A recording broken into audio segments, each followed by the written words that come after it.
Hello, everyone. Welcome to the Brain Trust. This is Geopolitics Night, episode 68. I got a few co-hosts with me, co-facilitating this. I got Young Grizzly, and I have Complex Design. What's going on, brothers? Yo, it's good. Gentlemen, hello. Chilling, Hello, hello. chilling. So let's see what we got on the docket for this evening, man. Let me pull it up.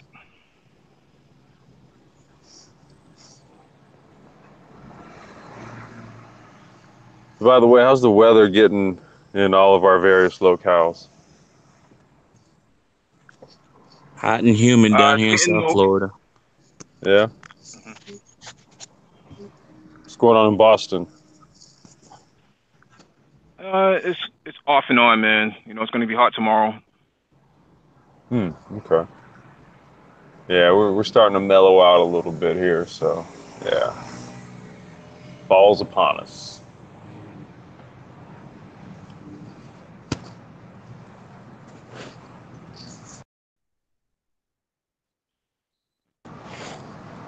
So what do we have as the first article there?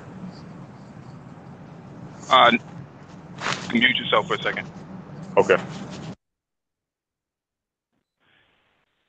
Yeah. Namibia follows South Africa with pledge to expropriate white-owned land. This is from RT.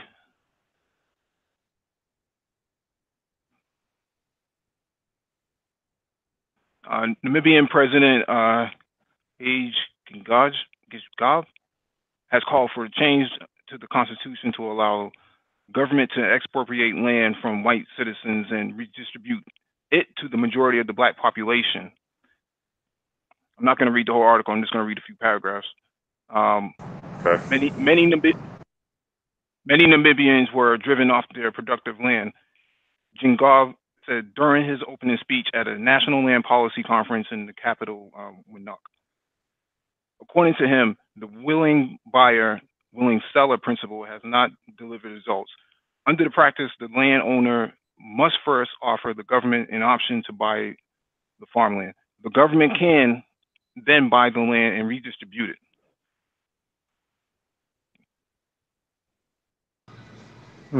Gingab said that the consideration should given to the exploration. Ulysses, if you can mute yourself. Oh, sorry, my bad. Stressing the fundamental issue is the inequality. He also pointed to similar proposals made by South Africa's government, claiming we also share burning land issue and a racialized distribution of land resources with South Africa. This comes from common history of colonial dispossession. What we also agree to is that the status quo will not be allowed to continue. So basically what we're seeing here is many of the countries in South Africa, or the nation states of South Africa, are starting to reclaim land through policy, and the majority. Go ahead, Complex. Oh no, I was going to say yeah. It appears to be like a crescendo effect.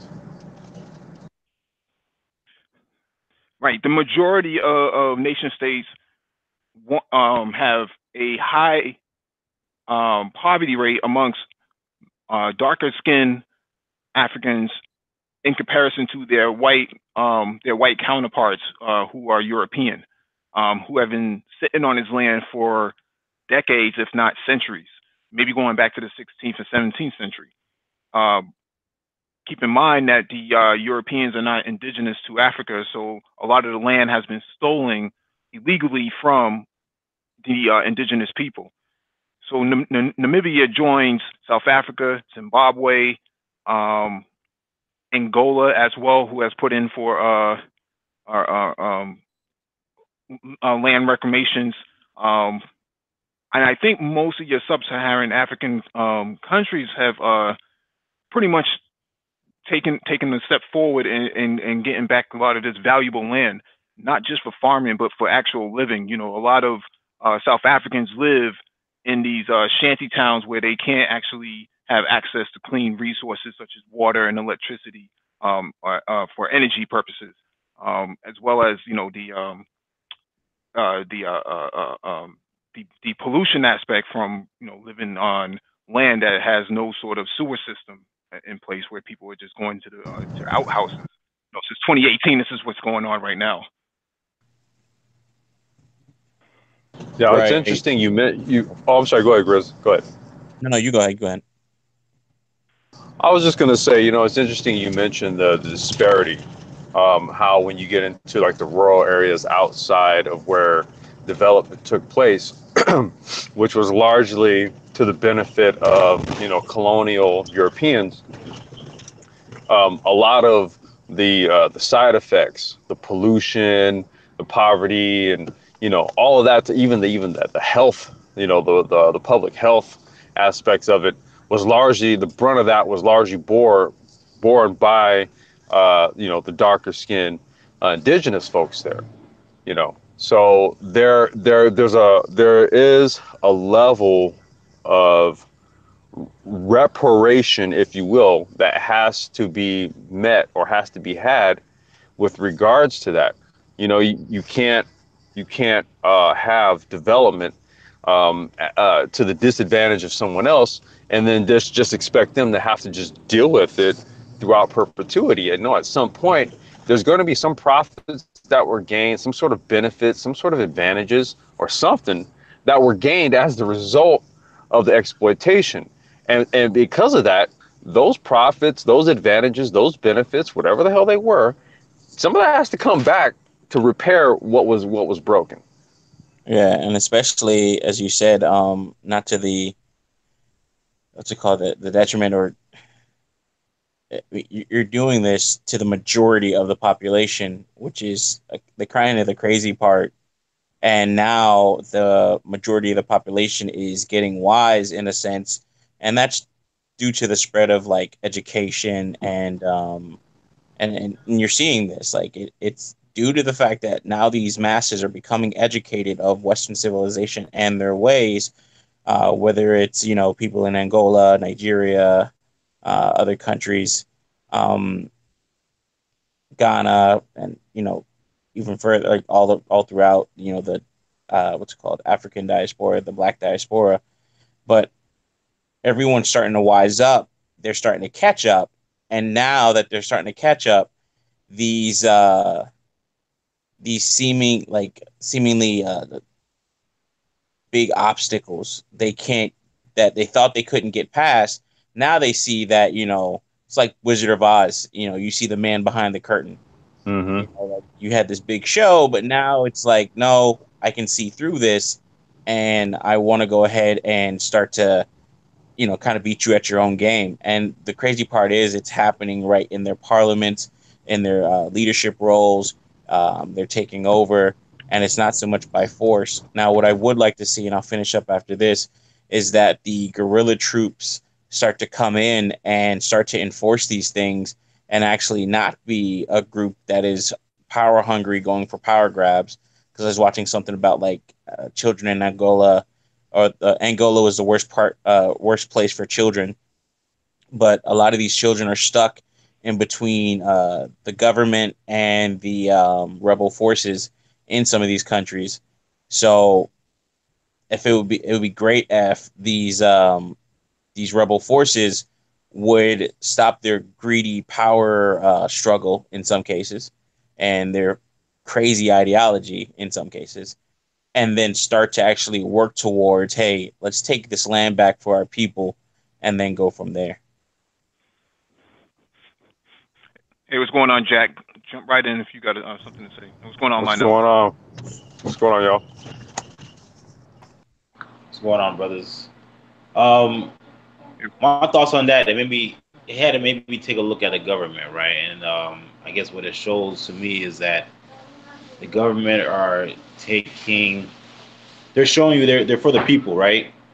So I'm looking at other articles here, and I guess the Namibians have been in talks with Germany over an apology and reparation for the past couple of years now, and 2/3 of Namibians are are acting are in favor of compensation from.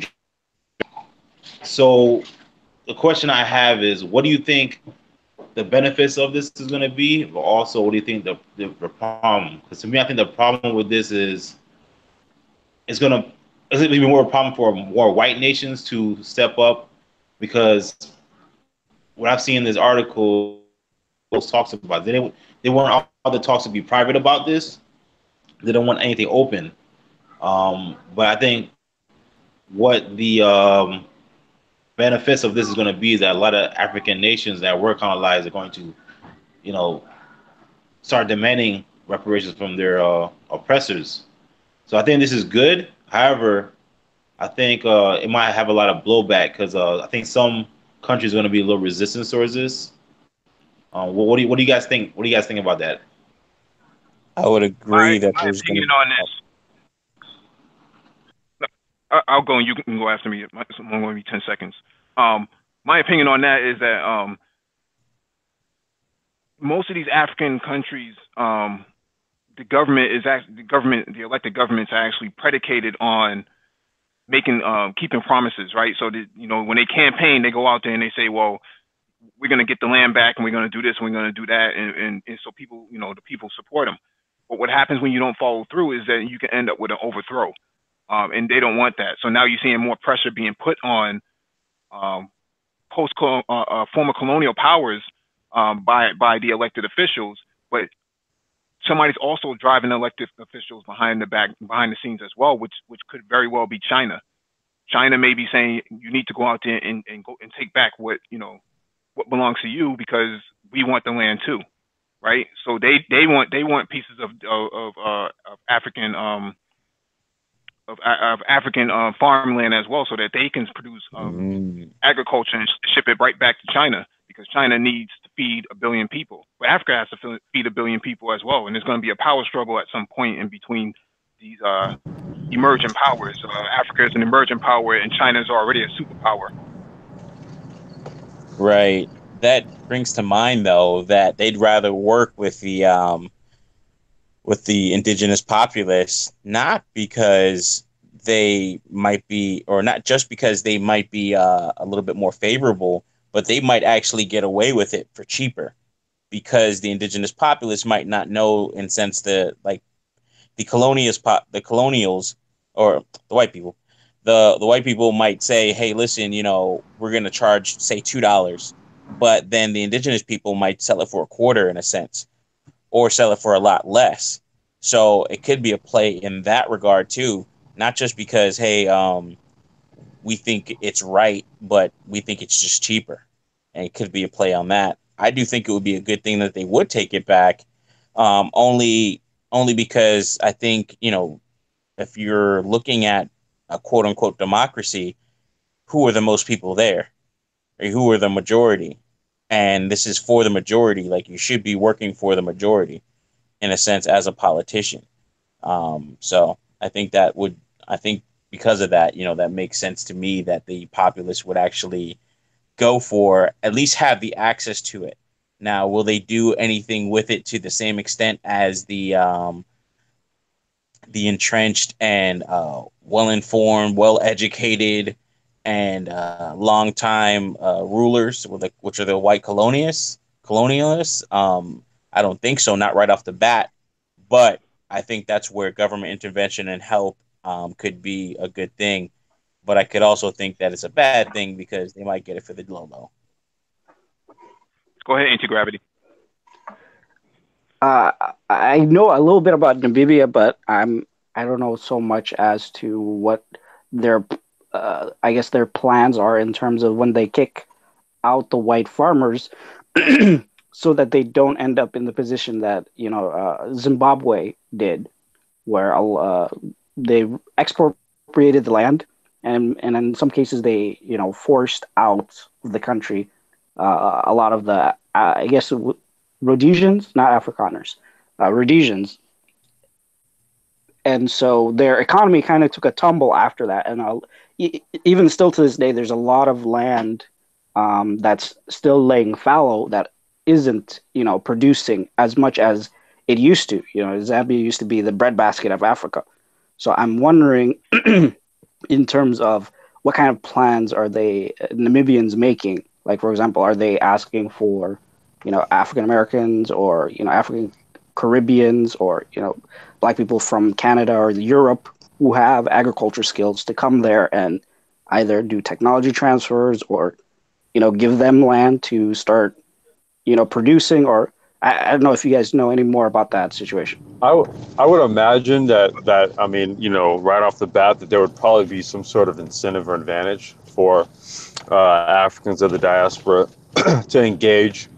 With this, are we? That was that Namibia we talking about, or what country was that? Or I mean, I guess this would just apply It's Namibia. across the board. Namibia. Namibia, okay, but this would probably apply across the board. I mean, we found this to be the case. Noah and I, with a few of the contacts that we've made overseas, and they're very welcoming. But in terms of just it's largely going to be the Chinese that are behind this, right? They're welcome, they're open arms to the diaspora, yeah, but the main driver is going to be the Chinese. Now, I recall a video from CGNT. Then this was specifically with regards to agriculture in Namibia and how the Chinese were doing technology transfer, and showing them all these different growth methods, introducing a hybrid form of rice. I'm not bullshitting. I got to go and dig back and go and find this. I haven't had the time to be sending the videos out, but this was one that did stand out to me. Okay, that the Chinese are introducing a hybrid variant of rice in Africa because it grows more abundantly, and they're showing them how to grow it in order to like triple and quadruple their yield and stuff. So I can tell you right off the bat, that's where some of that's coming from. Yeah, China has been working on automation in terms of agriculture, so agricultural automation and AI. They just had a summit 2 weeks ago, demonstrating that they have the ability to use these drones to seed, not only seed the land, but to actually basically pesticide, deweed it over the land. Deweed it. Right? Mm-hmm. Yes. Yeah. So they have all those capabilities, and they can do it in 1/3 of the time that traditional humans would have been able to do it. And this is something that they're implementing in Africa right now, because they've tested it in Chinese deserts the last couple of years, and they've been successful at like literally converting the damn deserts into like fertile land, right? Oh yeah, the anti-desertification. I remember that video. I forgot who posted that. I posted one. I posted one in Sudan where they were doing the de-desertification in Sudan. There was two guys who created a robot, two poor guys who created a drone that actually did all that. Exactly, that one. Is Lionel here? Oh no, he dropped off. I think he dropped off again. Yeah, Jack, you got anything else you want to add? Now, as far as opportunities, right, for the people, I know they were just discussing that about far as South Africa, that once these farmers leave, there's going to be a food shortage. I know that Noah touched on that a little bit. So as far as opportunity, what would be potentially the best course of action for the government as far as resolving that issue? Because that's going to be a problem. If they do this, it's going to be a problem. So what do you think the best course of action for them to do?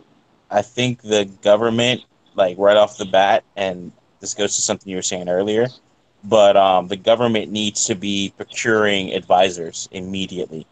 And I think what they should probably do is, instead of displacing all of the people that have the colonial lands or colonial lands that were left over, inheritances, they need to be talking to some of them and saying, ones that kind of sympathize with it, saying, hey, if you want to keep some of your land, you need to help, those around you, in a sense, to build, the next generation of what's it called, indigenous people. Because if you don't, they're going to come and take it anyway, and it won't be government, it won't be paperwork, it'll be guns. I guess I can speak to this a little bit. This is kind of a little bit my area of expertise is, I would say that just the farming itself is only a very, very small portion of, uh, I guess, the whole supply chain. Um, of course, they're going to need to be able to grow the farm, but there is a lot of opportunity in between the food that's grown and when it gets to the people's refrigerators or their dinner tables. The supply So chain.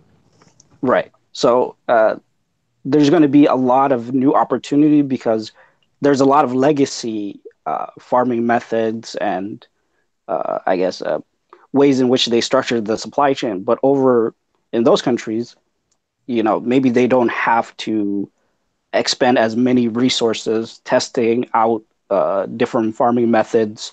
Well, they're going to need to test out farm methods, but in terms of, as Mike spoke to it, AI, drones, surveying the land, before they start planting, a lot of those things aren't going to be as big upfront costs as it would, here in the United States or other places. They could do it for much cheaper over there, especially with these Chinese-made drones and a lot of technologies which will be cheaper. So that if they bring in advisors, they can bring in advisors, in the supply chain. Also, agriculture professors they could hire to teach different people. They can make, I guess, farmer development grants so that farmers can take, I guess, bigger risks or get subsidized to be subsidized to try out these new farming methods without having to worry about as much risk. Maybe some people can come down and do crop insurance, other insurance methods to start securing it so that people can, so farmers and a lot of the other people in the supply chain have more stability, more ability to rely on the system with insurance and other methods. So I see a lot of opportunity in that. Yeah, you actually bring up a good point, and you can actually put the land, take it back from the colonialists and the occupiers, and put it on the blockchain. I think we discussed this maybe a couple weeks ago, and that allows that would allow your indigenous people access to the land, from ownership perspective. That way, hard to usurp some shit on the blockchain. Right.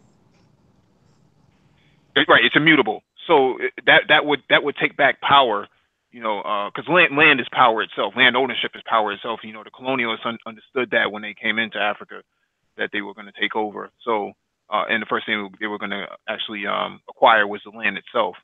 But times are changing. Satellite technology is widely available in Africa. The Russians dumped a technology called GLONASS, which is the equivalent of GPS in Africa, because Africa is a north-south based continent as opposed to east-west like it is in the United States, longitude versus latitude. GLONASS is actually very precise in Africa in pinpointing coordinations in terms of land. So you can, it's accurate up to about 3 feet. Oh wow! So that technology actually exists. You have it on your phones right now, your smartphones. Most of your Android phones have GLONASS, but that's a piece of the technology that would help leverage pseudo infrastructure. Yeah. We'll move on to the next article. Try to go to that article. Okay. Looks like it's not working for me, at least.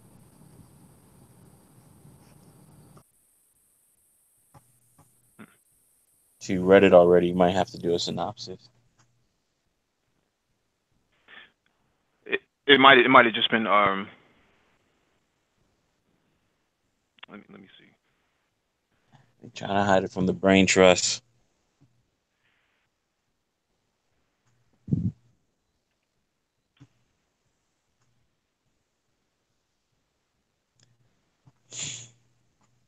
But yeah, I mean, honestly, even in small, just to stay on the current subject, but even things like anti-gravity said, there's so many things you can do, and even things like just farming education. and teaching people about grow periods or grow cycles and when to plant, how to plant, germination, extraction of plants or extraction of any type of resource. And then, of course, just the overall logistics. Like, that's just going to be crazy because it doesn't matter if you have the crop. Not everybody can get to you. Well, yeah, I mean, these are all, these are all industries unto themselves, right? Logistics, education, and then when you take the industrial approach, right? Those industries then break up into sub industries, and then you start to get a full view and a full scope, right, of what is there to be done to make this be as effective and profitable as possible. So there's so much to be done there in Africa, man. It's really sky's the limit, and it's all about who wants to be an equitable partner, right, and a fair player. Very true. Russia's delivery of S-300 air defense system completed. Defense Minister of Russia from the Ministry of Defense. This article is from Press TV. Russia Defense Minister Sergei Shoigu says his country has completed delivery of S-300 surface-to-air missile systems to Syria, irrespective of Israeli authorities' strong opposition that it will pose a serious challenge to Tel Aviv regime. The Russian minister added that it will take 3 months to train Syrian specialists to use S-300 air defense missile system. Last month, Moscow vowed to bolster Syria's air defense capabilities by deploying the modern S-300 surface-to-air missile system to the Arab country. The announcement came in the wake of an accidental downing of an IL-20 reconnaissance aircraft with 15 servicemen on board by Syria's S-200 air defense systems, which were at the time responding to a wave of Israeli strikes on state institutions in Latakia. Moscow had held Israel responsible for the September 17th incident, saying the regime's pilots had intentionally used the Russian plane as cover to conduct air raids, effectively putting it in the crosshairs of Syrian air defenses. On Friday, Russian Foreign Minister Sergei Lavrov confirmed that Russia had begun delivering the S-300 surface-to-air missile system to Syria. The delivery started already, as President Putin said after that downing incident. The measures that we will take will be devoted to ensuring 100% safety and security of our men, he told a news conference on the United Nations. Moscow's decision to supply the air defense system to Syria has raised worries in Israel. Israeli Prime Minister Benjamin Netanyahu criticized Russia's decision as irresponsible, saying Tel Aviv will continue to do what it has to do to defend itself. Meanwhile, while Syrian government forces backed by allied fighters from popular defense groups have dealt heavy blows to Daesh Takfiri terrorists in Tulul al-Safa hilly region, which lies in Syria's southwestern province, Saweda. Syria's official news agency, Sana, reported that a number of caves, which the extremists use as militant hideouts, in addition to weapons caches, were destroyed in the process.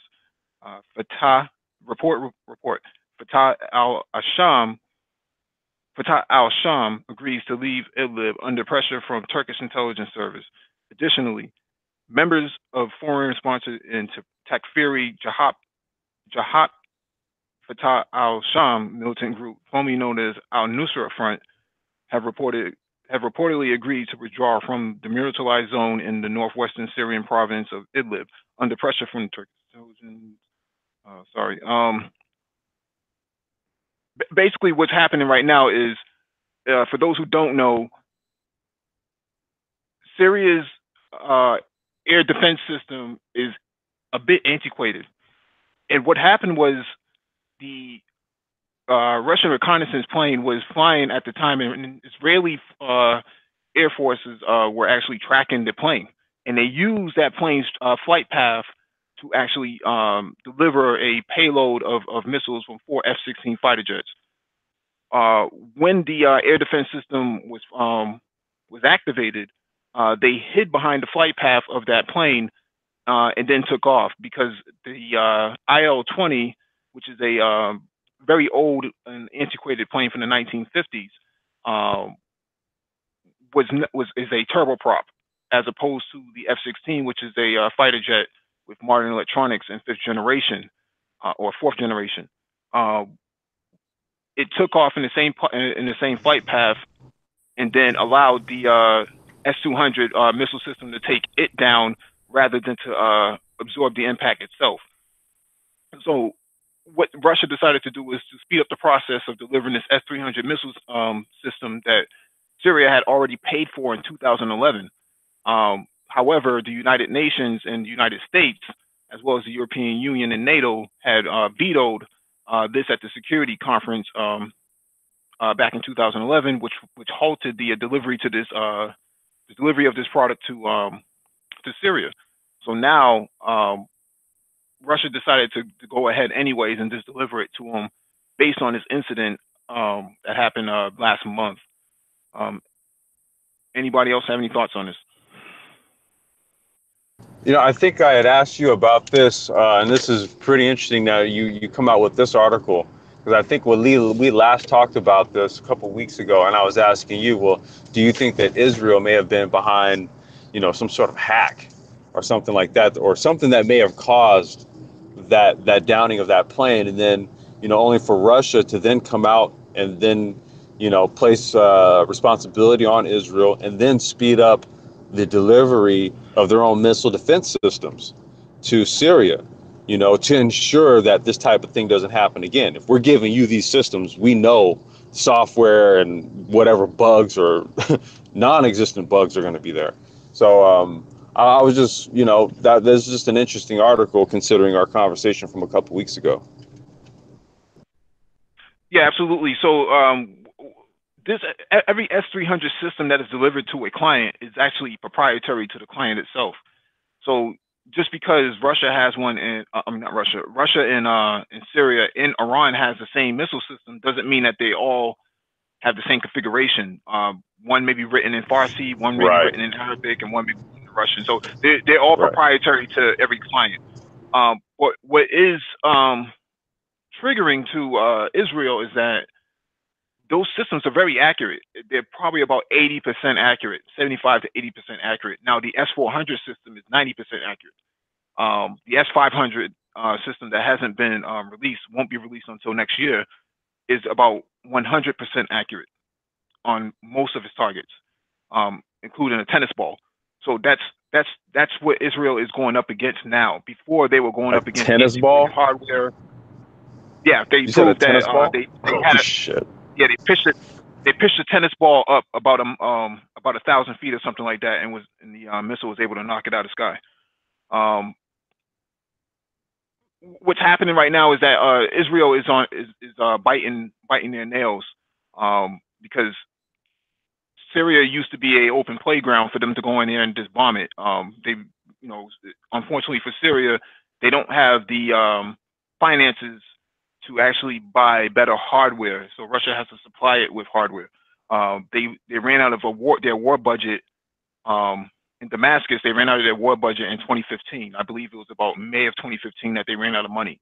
And by September of 2015, Putin had decided that he was going to go in, and he let Obama know that he was going to go in on September 30th. And he gave Obama 90 minutes to get all of your planes out of the sky, because Russia will be controlling the skies inside Syria.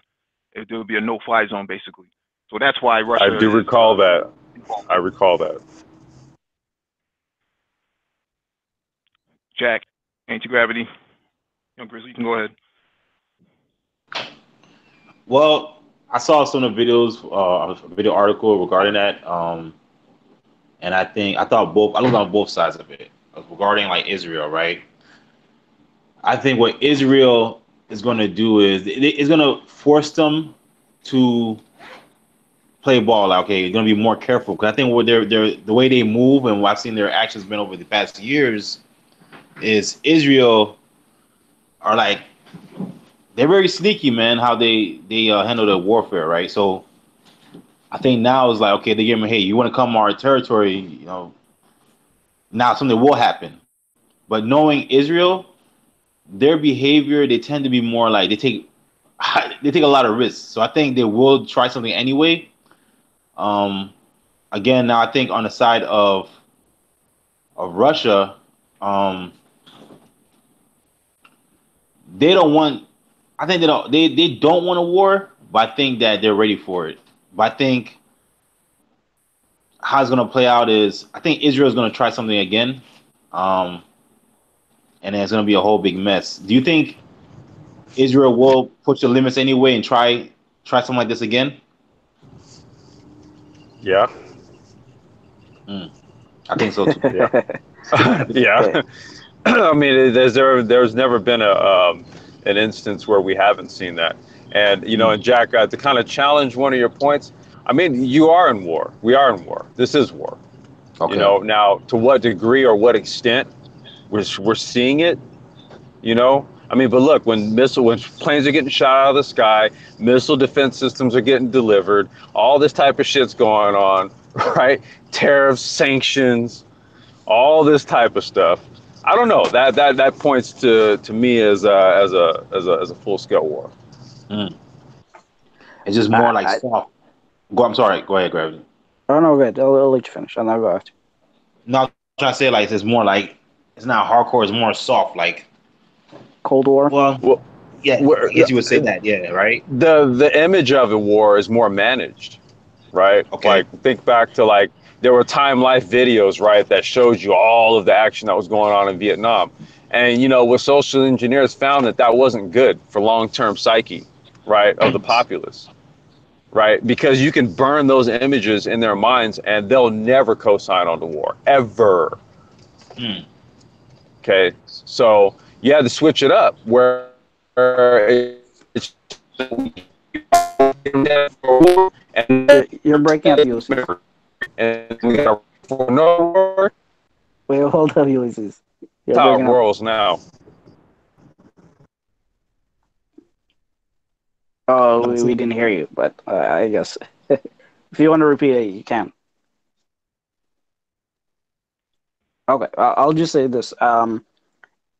I think that what really scares them more so than I guess the Russians being there or anything like that is because the Russians have taken heavy casualties. I think they have the most casualties after the Syrians, a lot of these rebel groups. I think the Russians come in like at least third or fourth in terms of just raw casualties.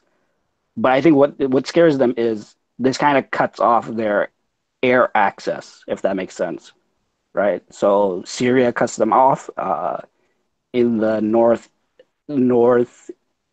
east, and then definitely Turkey cuts them off in the north, right? So they can't be as aggressive as they used to be in terms of if they ever want to go to war with Iran, which I doubt. But if they did, they would have to go through Syria itself if they wanted to do anything. So, so I guess that kind of being surrounded in a sense that's what's scaring them. But I don't know. What do you think, Mike? Um, yeah, to answer Jat's question, will this stop Israel? No, it's not going to stop Israel. Um, Israel has uh, Israel has been attacking Syria since the '73 war, or since the '67 war. Um, they haven't signed a mutual agreement or treaty um, between the two countries because Israel is legally occupying the Golan Heights. So that's part of the issue.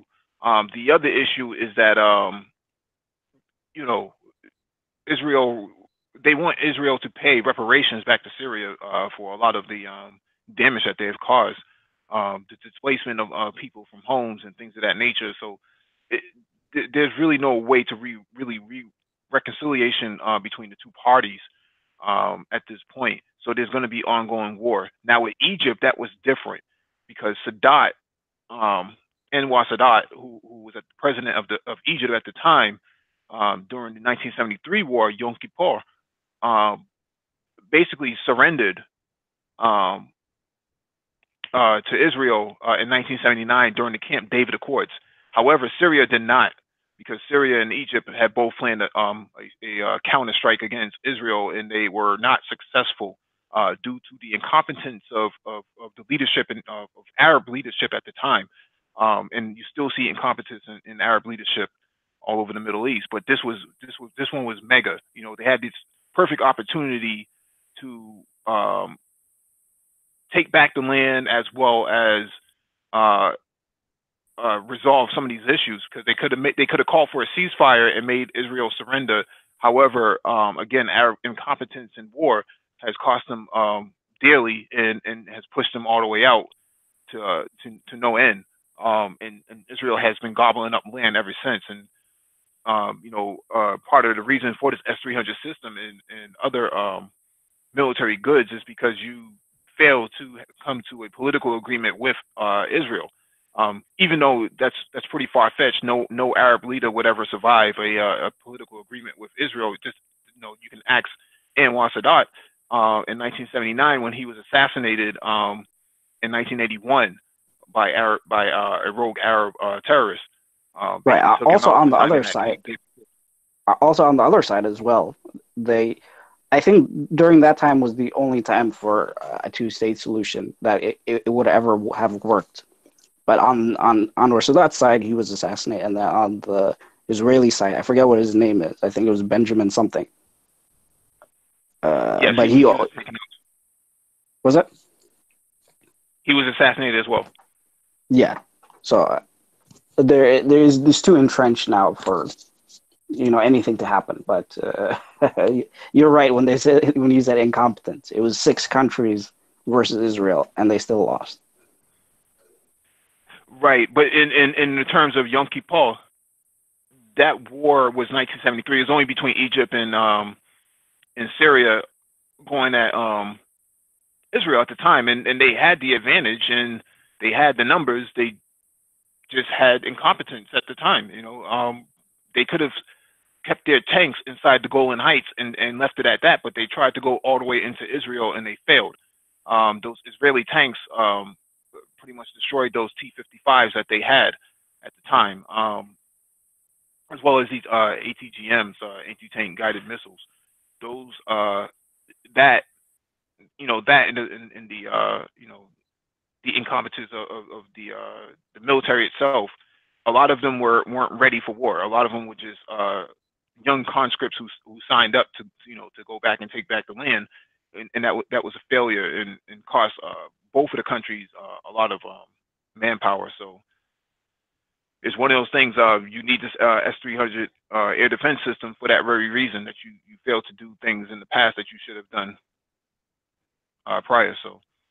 So do you think that they're more? What do you think they're more afraid of? Do you agree with my assessment that their air defense, well, not their air defense, but their air mobility has been reduced? Especially if those newer ones you were talking about, the Syrians ever get from the Russians, that are closer to 95-100% accurate. So the S-300 system is actually a pretty accurate system, which is why it's still used this very day in most of the countries that do have them. They're capable of knocking out beach balls that are floating in the sky, because the radar system is that accurate of picking up targets. The problem is Israel has ways of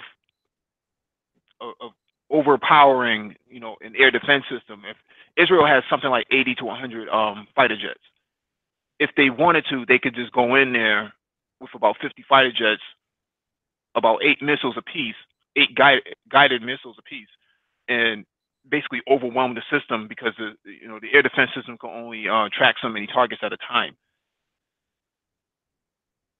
That would be a risky choice, and it will probably be the end of Israel. But that's the capability that they do have, and some of the risks that they would be willing to take. And this is a question I have, and I'm still trying. I'm continuing my research on. How does Israel? Is it because of the back end of the U.S.? Because they're just out here. They're just out there just doing some crazy things, man. And they're always in the news every day of shooting somebody, blowing up some place, um, testing the waters, risking their own soldiers out there, and it's like I look at the leader, I'm like, where does he get the gauze to feel like he can just do these type of things? Like, where is that coming from? And what's the reason? Why are they so pressed to do these certain things? Like, why are they so aggressive? From where, Well, didn't he come to the U.S. Oh, even right. though Obama said he without Obama's permission, and then spoke to a joint session of Congress? The Republicans at the time, Republicans had the House. damn. Oh, the House. No. He spoke to joint session of Congress as well. Right. No. To answer your question, Jack, part of the reason why they're so risky and so violent, from what it seems like, is because they're Zionists, right?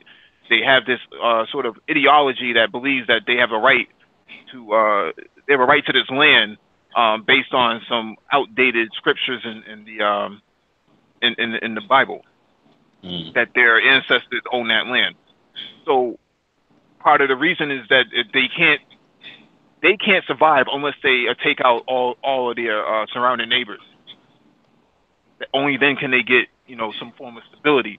Because as long as you live in a hostile neighborhood, your neighbors are always going to be on guard as well. So Israel sees their sense of survival by taking out their enemies first, including Iran as well. Because even though Iran is thousands of miles away, it's still a point that Iran is still a strong military power and probably the strongest in the Middle East as it stands next to Israel.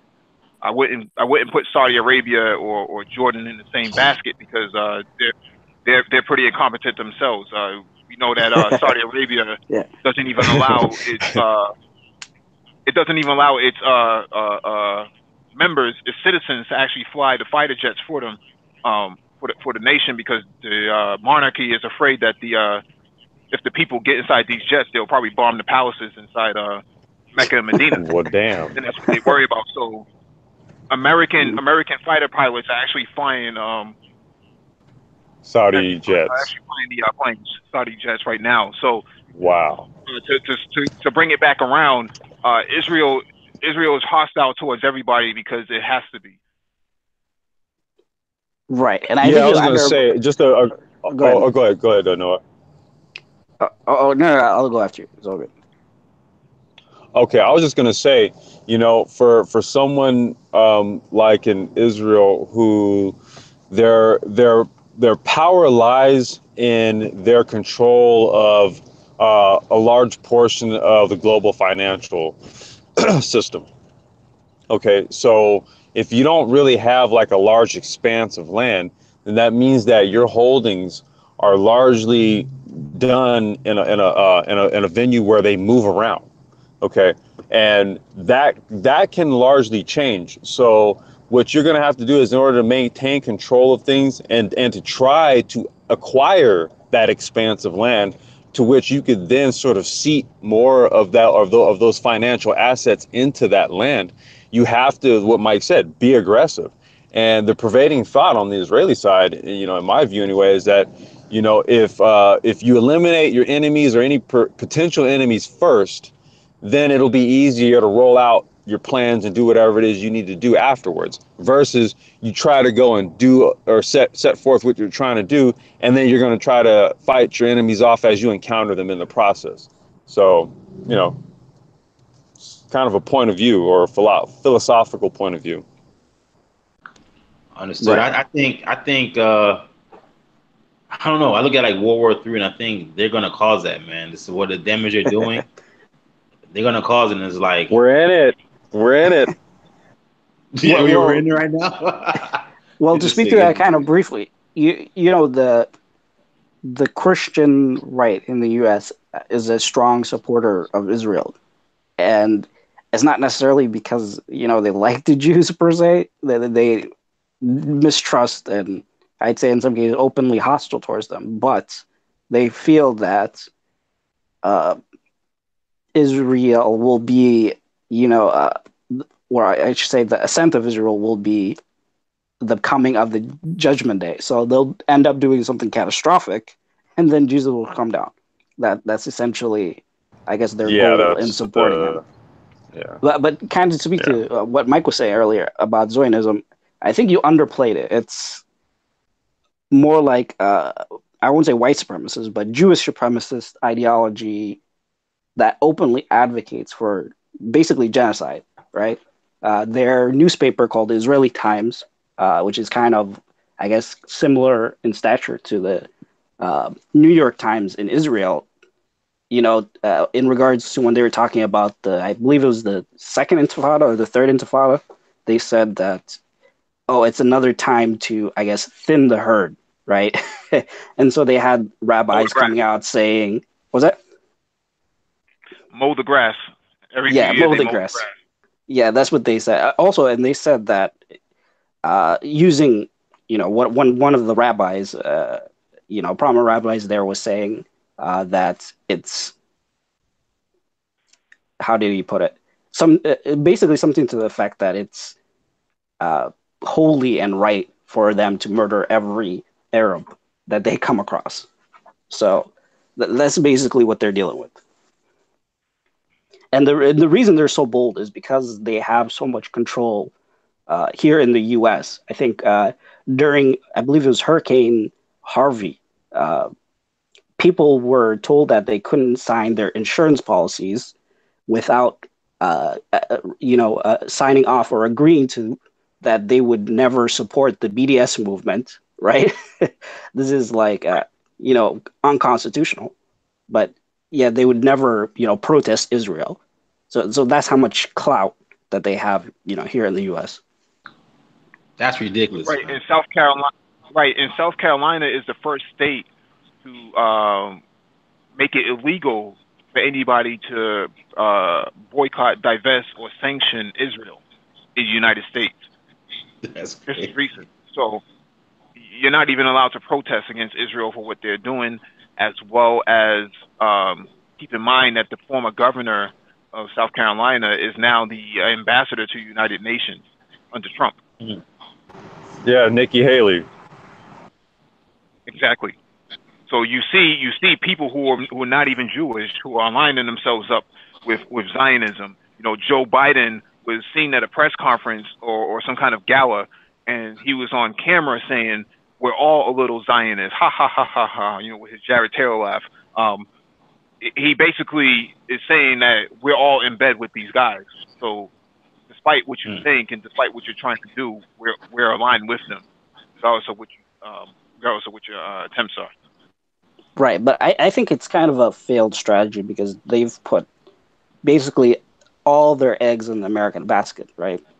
Where they will, for in the past, anyone who was kind of either a communist or I guess communist leaning or supported the freedoms, or liberation movements like China, Cuba, Venezuela, Brazil, Bolivia, they all support, Palestinian rights and their the right to their, self-determination, et cetera, et cetera.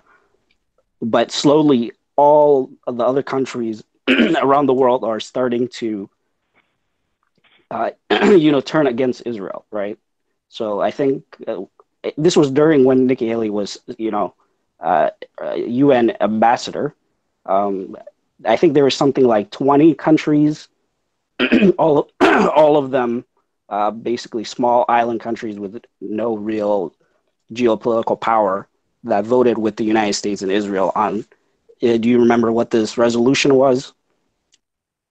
But I think something like 120 countries voted against Israel. Right. This was about a year or so ago that they did that. And I think the United States and I think it was only two. I think it was only the United States had vetoed it, tried to veto it, but the rest of the Caribbean, Barbados and Jamaica, all of them abstained for whatever reason. Cowards. But yeah, that was basically that in a nutshell.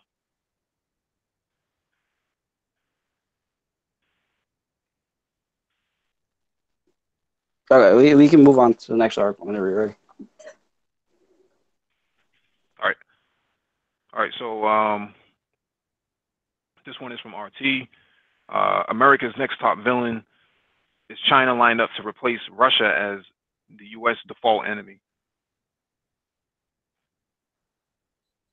Recent provocations in the South China Sea following rising tensions between the U.S. and China, but with rivalry expanding into economic and political spheres, it seems Beijing is now encroaching on Russia's top villain status. On Monday, the USS Decatur nearly collided with a Chinese destroyer sent to escort the U.S. vessel operating in the South China Sea. You know, I find it interesting that I don't know if any of you guys ever been on a warship.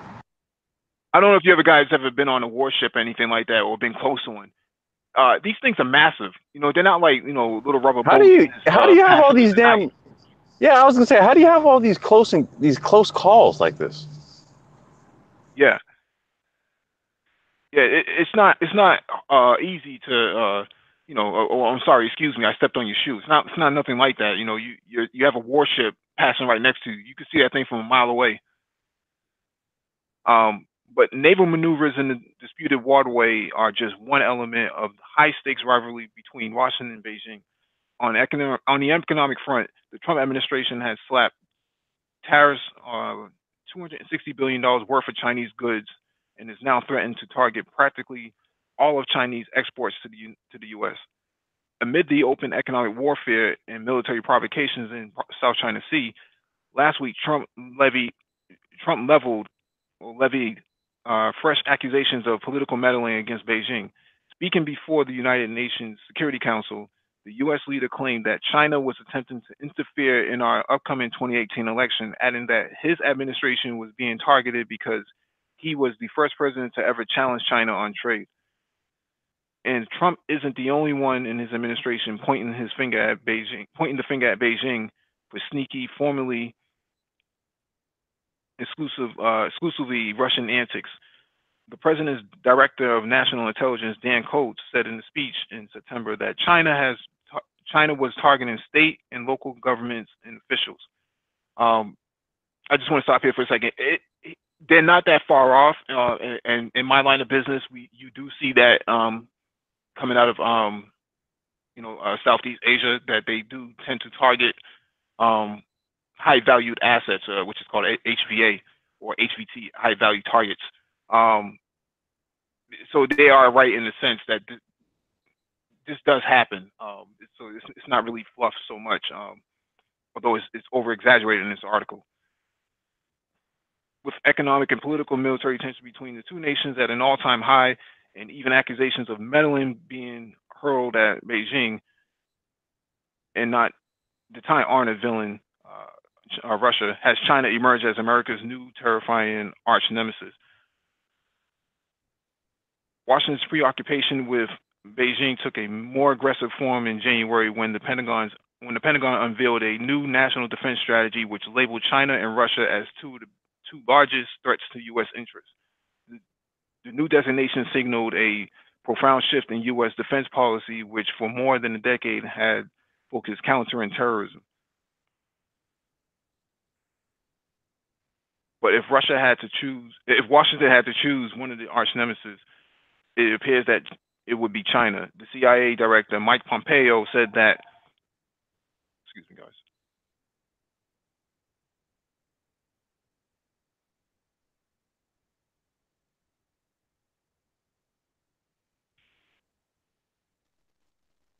Are you there, Mike? Then CIA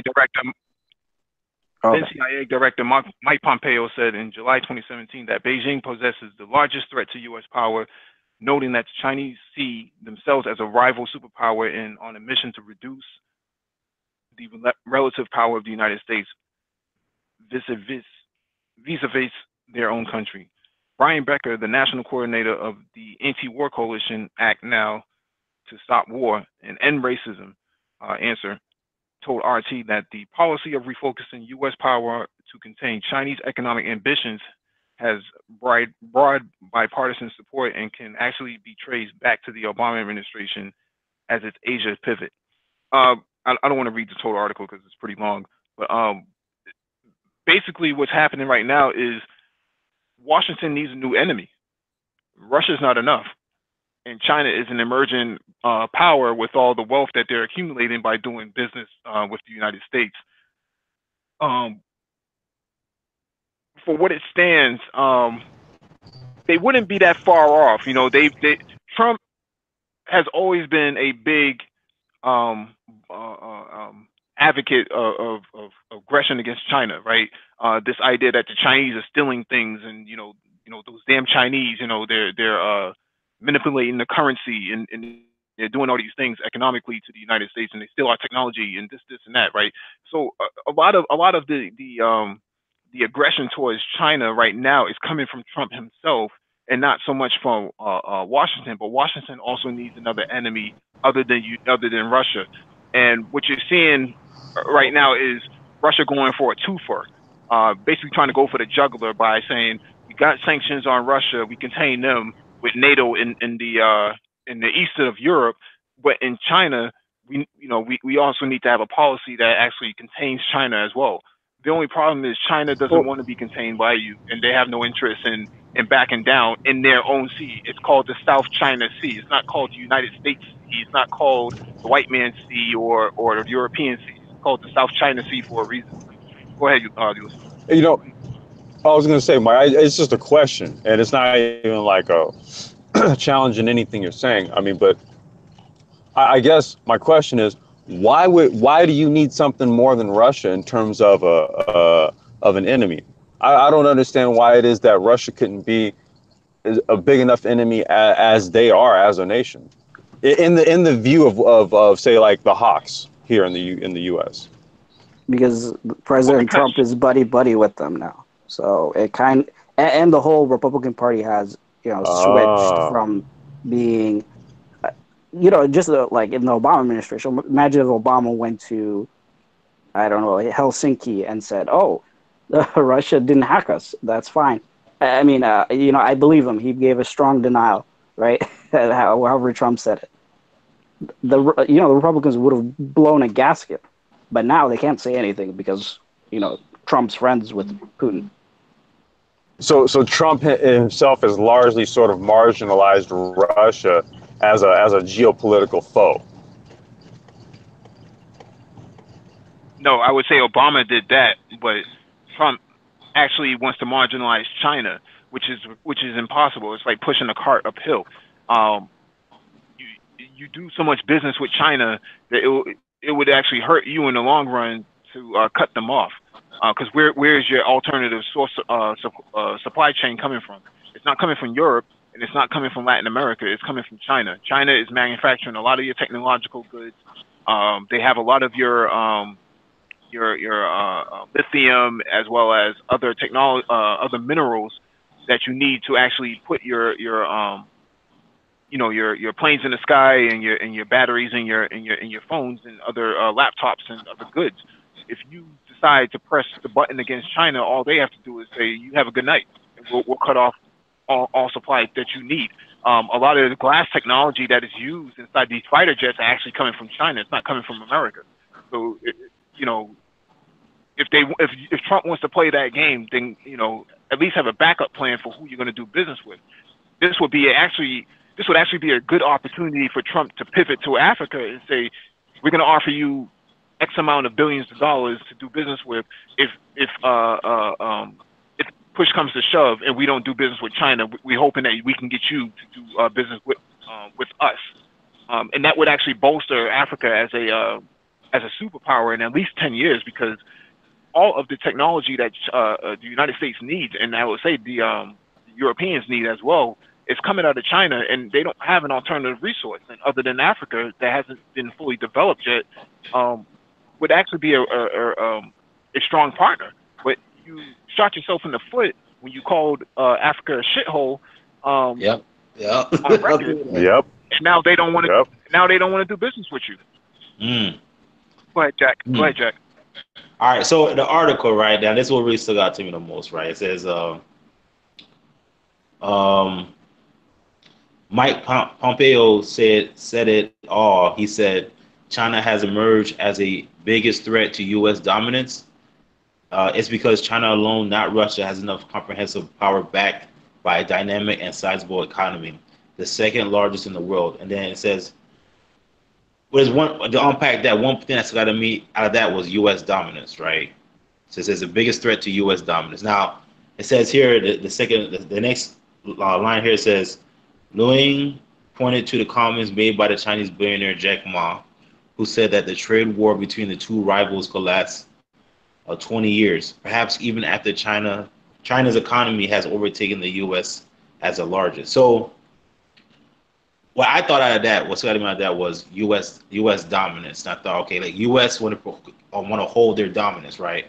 What they're going to have to do is things like this they're doing right now. They need to get on China's neck. You know, they need to put pressure on them. But I think in the result of that is going to be is a war. I think they're going to go to war, man. I think it's going to happen, and I think it's going to be more on the side of U.S.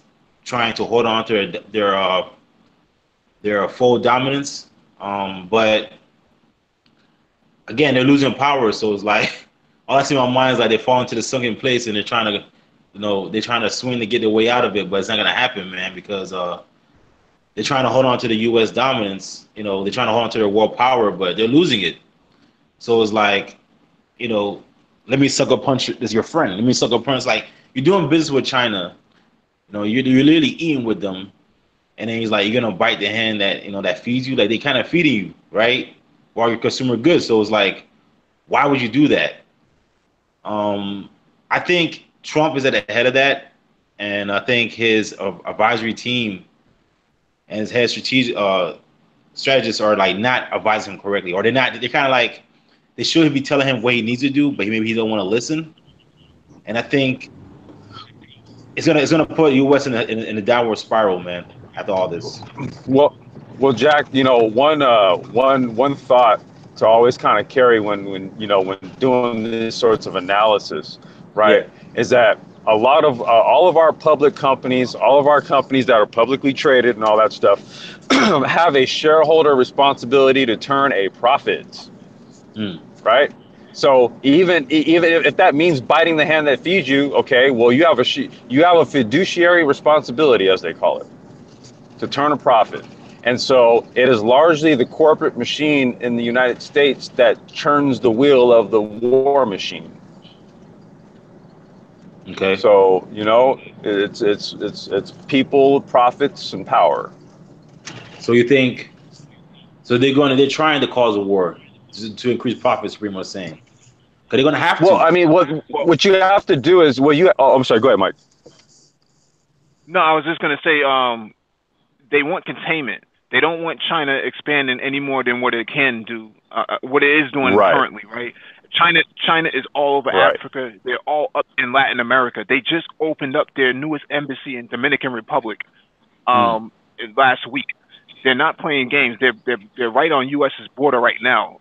Dominican Republic is only an hour away in terms of a flight. So if the United States wants to get into a political war with China, they're going to lose because they're already surrounded at this point. It's inevitable that they're going to get into a conflict because the United States doesn't take a backseat to anybody at all. Right. That's why they have to go in there with NATO. That's the whole purpose of NATO, is to strengthen up the Europeans, to put pressure on the Russians, and to keep Germany down, keep the Russians out, and bring the Americans in. So having a super large white Anglo-Saxon military to contain the rest of the world is what NATO was designed for. And China has the largest military in the world, along with North Korea. You put those two together, and you got a big problem on your hands. And now that we have the reunification or the emerging of the reunification of North Korea and South Korea, they don't really want the United States inside Seoul no more, in Seoul, South Korea. And at some point, Japan is going to start asking, well, maybe we don't really need American troops in Okinawa. We don't really need them there because the Russians and the Japanese are actually talking about a peace treaty between the two since World War II, and actually handing over the Spratly Islands that were captured during World War II from the Japanese.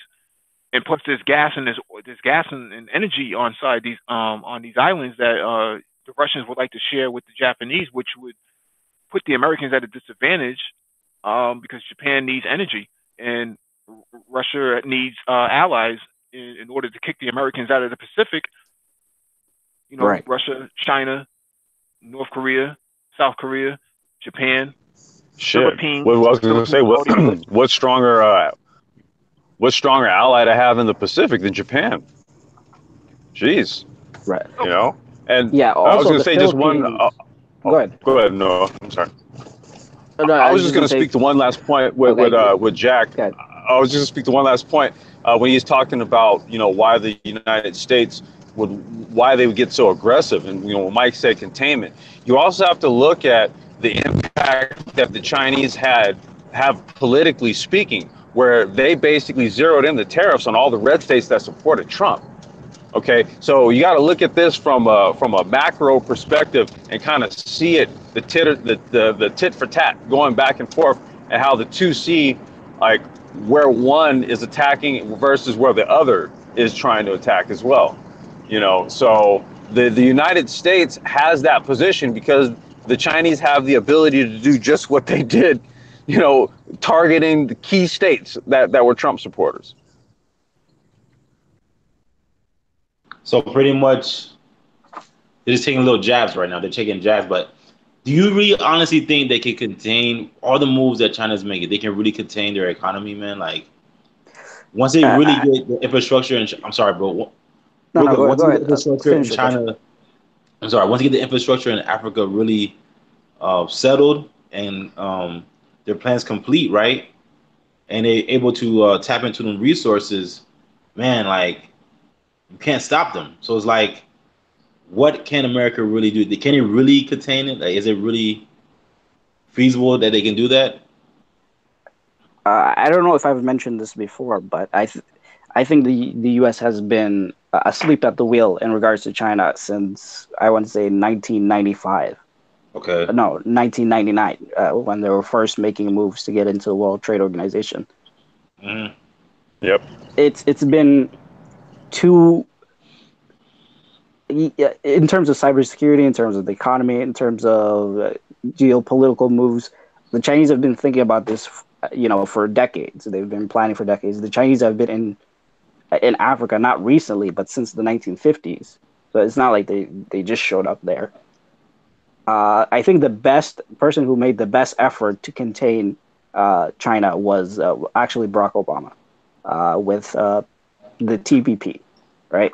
The TPP on the Pacific side would have kind of, I want to say, strangled China's growth from that side. And then there was supposed to be a North American and Atlantic, or I think it's called like cross-Atlantic trade agreement to kind of solidify the U.S., Europe, Western Africa, transatlantic. Yeah, but and it also included Latin America as well. So that was supposed to, cut them off, from that direction as well. But unfortunately, there was no. I guess fortunately, unfortunately, however you want to look at it, there was no political will in the U.S. For something like the TPP to be passed, kind of like how NAFTA did.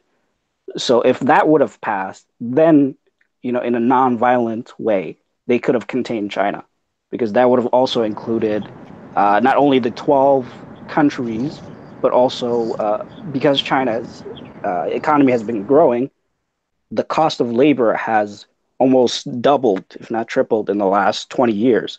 So a lot of manufacturing was moving to South Asia anyway. So countries like Vietnam, India, Indonesia, Bangladesh, those kind of countries. Right. And so if the U.S. would have been able to, reach out a hand or make a deal with them, instead of having them become closer to ASEAN, which China controls, then that would have been a way to kind of, contain them. But at this point, it's way too late. So sanctioning them really makes no difference because they're already going out. I think she has been all over the world the past couple of years, brokering new trade agreements in Europe, in Africa, in Latin America. He was in Mexico, I think, last year, right? When Trump was like, "You're going to be paying for the wall." They were making moves to get closer to Mexico, even. So it's too little, too late, because also not even just Mexico, but they control close American allies like Australia and New Zealand, right? There is recent. I don't know if I sent you guys, but there's recent reports and investigations in Australia and New Zealand where uh, lots and lots of Chinese money is going around buying, you know, uh, Australian and New Zealand politicians, as well as a lot of their infrastructure and their economy.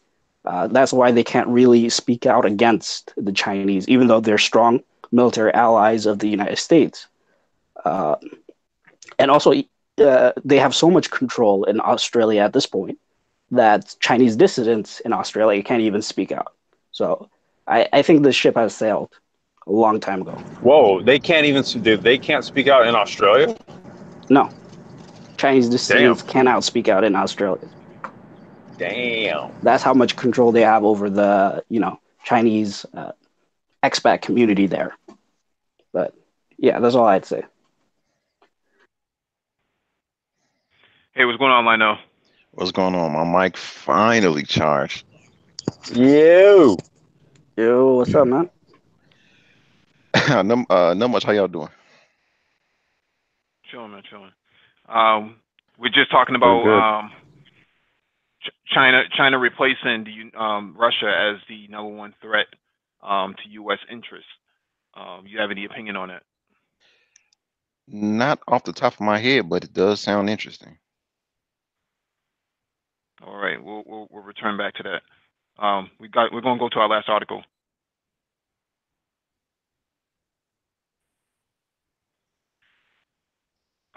This article is from Press TV. Any U.S. strike to take out Russia missile system could trigger World War III inside Syria, says an analyst, James Petrus. Any attempt by the United States to take out Russian cruise missile systems would lead to a larger military confrontation between the two nuclear powers, says the analyst.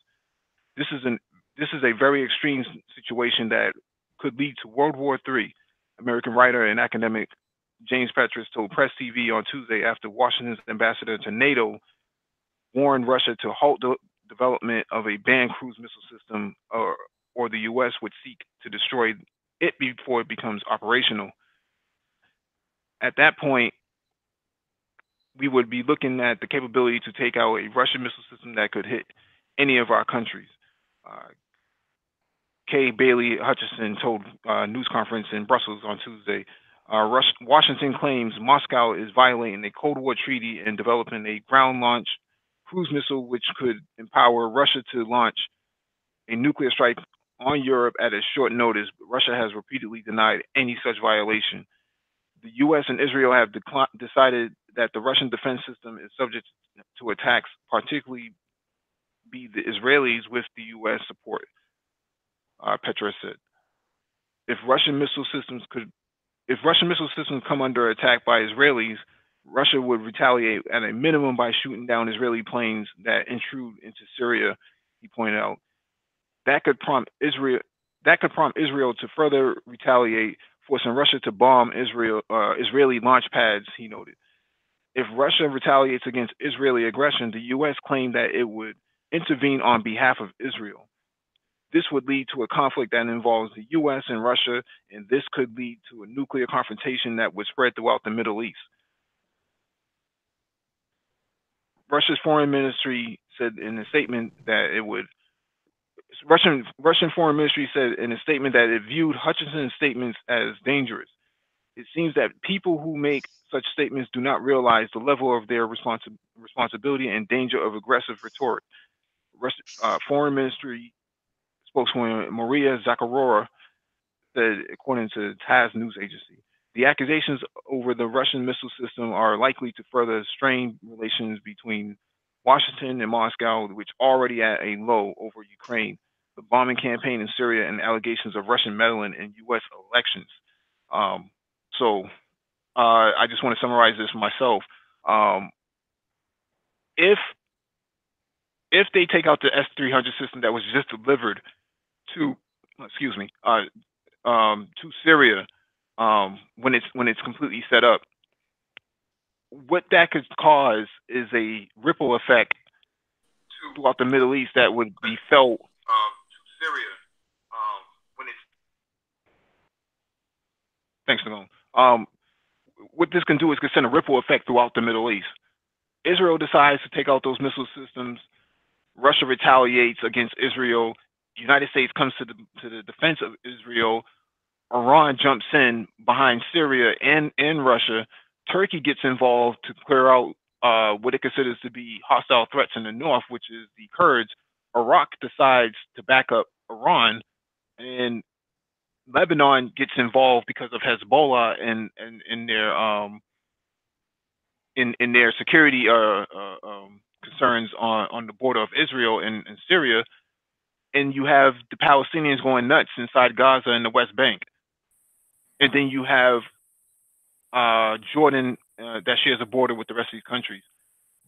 This is World War III, right as it stands. I want to also keep in mind that Germany has installed a new military base inside Jordan because Turkey kicked out the German military base that was inside Turkey a couple of years ago after the NATO coup, the coup attempt. So, what do you guys take on this? We'll start with Nagone. What's going on? Yeah, what's up, man? I'm just doing double duty here. I had to drop in, man. Give me a little tired listening about these fucking broads. Who gives a fuck? Let's talk about this here real quick. You dead on the money as far as the prospect of a third world war going on here. That could easily pop off. But and really what Russia is doing is they're kind of upping the ante a little bit here on the United States, upping the ante a little bit, seeing kind of exactly what we will do. Will we turn this thing up in this proxy war that we have in Syria that much more, of which China and actually Russia are involved in, but behind the scenes, and also Iran. Very important, to see where this is going to go as they up the ante there. I see America as looking at this. The neocons are talking about, making some other forays into this area, but I just don't see us turning this thing up to risk a third world war as of now. I think it was an Andy Graff saying that we were kind of slow on the uptake on this, and we've been kind of losing ground on this for a while. That's exactly what's been happening. We've been losing ground here. I think I personally, quite frankly, think this is a turning point. I think we're starting to look at, in some respects, especially in the Middle East. Well, not so much in the Middle East, but in the East and moving towards Africa. That American hegemony is kind of at its it had its peak, it's had its summit. I think this thing is on its way down. I think we're on our way down. It's waning. Yeah. I think we're on our way down because the stakes are very high here. If there is a war, and we can't really say exactly what's going to happen, as far as if there is one. And you have to look at China and Russia kind of together. These are very muscular rivals. They have the ability to stop us in some key areas. They do have the ability to do it, or make it difficult, very difficult for us, where losses will be huge.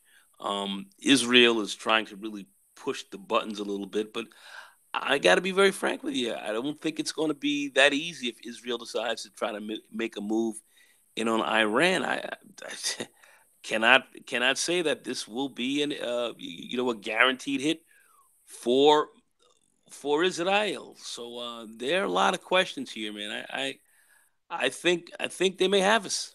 I think they actually may have us here. So I don't know if we're ready to go to World War III and go DEFCON and go DEFCON 4 here, but if we do, this is the outcome of this is not clear, and we have a lot to lose here. We will take a lot of hits. We'll take a lot. I don't know if this is a very winnable situation. Anyway, that's just my view. Just looking at the geopolitical aspect of this, and then you have India, Pakistan, and some other key players involved in this that no one's even talking about. So, whew, man, I don't know. India gets it. Yeah, I was just going to say that India gets its. I was just going to say that India gets its oil from Iran. So any sort of conflict would actually disrupt their progress as well. I want to go to Lionel real quick because he hasn't spoken yet. It's a tough one. Obviously, it wouldn't be good for the economy in this transition between. You got this new asset class coming in. Obviously, been good. And as you was reading, I was thinking, if World War III were to jump off, then after it ends, we'll be looking at a new world, the way the world works. But as of right now, I agree with everyone on the panel and in the chat that says America doesn't have near the capabilities to take on different powers in this world today and to win a World War III. There's never really been an enemy attack on American soil. But if World War III were to jump off, then we could witness an enemy attack on American soil. That's an interesting point because if there was going to be a fight, it would probably be in the Pacific, if anything else. Russia and China with their navies ramping up. We discussed last week, or at least 2 weeks ago, about a new Russian submarine being deployed that is top of the line, fastest submarine in the water, quietest submarine in the water, has half of the staffing necessary for traditional submarines that you see in the U.S. I think Lionel referred to maybe 140 sailors on a submarine, and this Russian submarine has about 35 to 40 sailors. That's half with more missile capabilities. Yeah, that's if there is going to be any conflict, if there's going to be any conflict, they'll make sure that they push the United States out of the Pacific first. We covered an article before, I believe a week or so ago, where the Atlantic, the United States is reactivating their fleet in the Atlantic. Something that has been closed since the end of the Cold War in 1991. So we know that the United States, based on these maneuvers, the United States is preparing for a conflict. Go ahead, Jack. No, I kind of thought that on the last article, if we were to go to a warfare with China, yeah, it'd be more of a naval war, right? It'd be on the seas. But do you think some of that will spill over into U.S. soil? Not necessarily. I think the United States is so fully protected from top to bottom.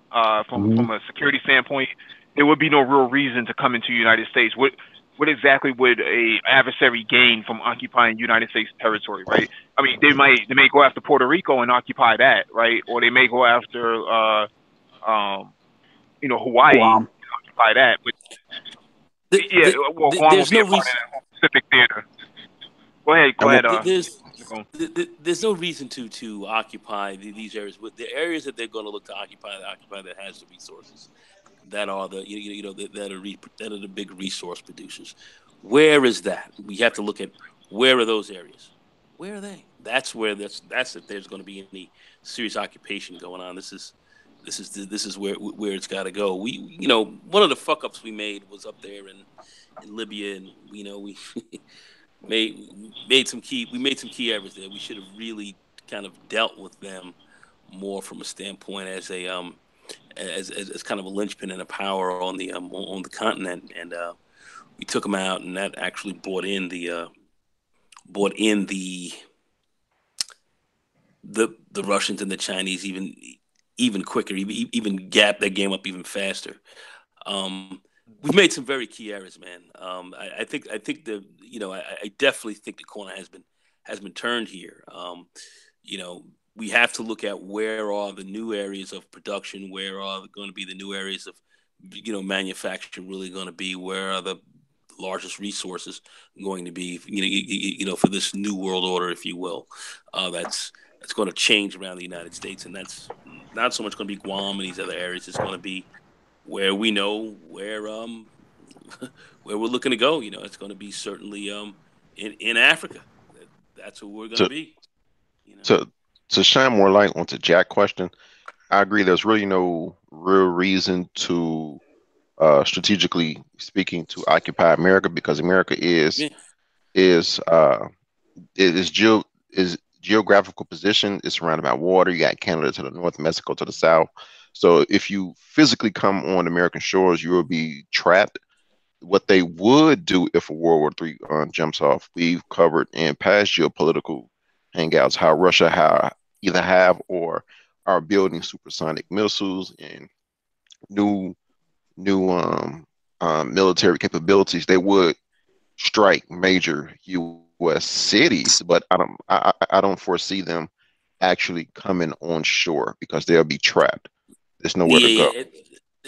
Right. Oh, What's the advantage? What's the real advantage here? What would be the tactical advantage for them to try to occupy the United States? right. It, And all of this is I also mean, all these predicated. Ray Rays and Go ahead. no, I was just gonna say all these Ray Rays and Pookies be throwing rocks at tanks and shit like that, and trying to use graffiti to try to take Ray down a Ray, them Russian tank. Ray and Pookies will be running like the bitches that they are. But anyway, as far as Yeah, out you there, know, out there twerking on a turret. they're gonna be out there. I'm just saying, what's the advantage? I mean, at the end of the day, it's going Right. to come down to your currency, to to your dollar against the yen or yuan or whatever that's going to be the competing the competing let's say currency out there. We stand to lose a lot. We're losing a lot right now with respect to our interests overseas. We're not going to be able to hold it militarily. At some point in time, the dollar and these other areas, the dollar and so forth is going to get supplanted. That's the reason why we took out the Libya. They were coming in there with an African dollar for all practical purposes to Right. budget against the U.S. dollar. And the frogs were already done. The French were done. They're finished, and we just are kind of prolonging. We are basically trying to kind of hold on. I see BGS in the panel here. I'd like to get him to get on. You get on it if you wanted to, but if he doesn't want to, he says without help from Europe, it's pretty much over.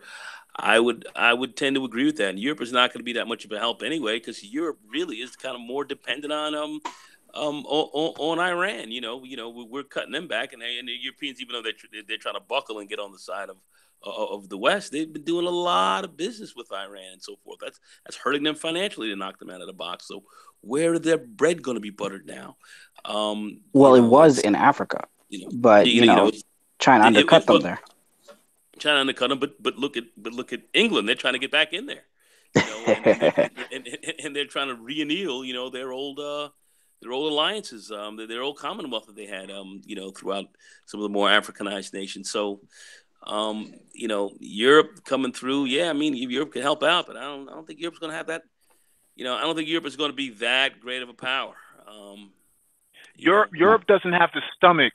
Europe doesn't have the stomach to lose more manpower like they did in World War II. That stuff is fresh in their brain. They spent 25 years rebuilding Europe from the ashes of where it was before. They don't have any stomach to go back to war. I mean, think about it. In my view, the point you're making is an excellent one, because in my view, Europe has had 3 world wars, as far as I'm concerned. I know people in history don't want to talk about it. I think that first real world war, in my view, started with the Crimean War. I think that was the first real world war, and that's where the Ottoman Empire really first took its first big hits and was finished off. during what I considered the Second World War, which was the first. And what we saw was some of the crazy shit, Battle of the Somme and all this kind of stuff, where 1 million people lost, and in one battle, it's over 5 to 6 months. It was some crazy shit. So I mean, and then after the Treaty of Versailles ran you into what I considered the Third World War for Europe, and that was the Second World War, which was some ill shit, and that's where we came in. And kind of changed the and then we came in. That was the rise of American hegemony, and now the Russians and all of them are back in place, and and they're making their move, and they've linked up with China, and another very strong muscular rival, and they've got their own economic system that they're putting together that's here to challenge the dollar. We already saw a very strong challenge to the dollar in Africa, and we went to war against that country, and the only thing that's done is it knocked Libya out, created a lot, destabilized the area. But yet, look who's in there now playing, and what can we do against that? So, we've made some bad moves over the last 40 some odd years, and quite frankly, I think the jig is up at this stage. I think the jig is up. It's just a slow bleed, and that's kind of where we're at right now. I think it's a slow bleed. I think it's done. I see Eli Right. or BGS in here. BGS, man, hop on this real quick. You're dropping some pretty decent stuff. Like to get your input here. It's basically what are they fighting for? What is US fighting? Who's fighting for? What is the U.S. fighting for? Basically, economically, they're over. Trump just put the nail in the coffin with canceling the 6+1 talks. With Right. what 6+1 talks with Iran. Okay. Guess who Europe actually went with? They went to Iran, right? They're going with Iran because that's where their bread is buttered right now. That's where their bread is buttered. well, the thing is, basically, if you think about it, the U.S. lost confidence.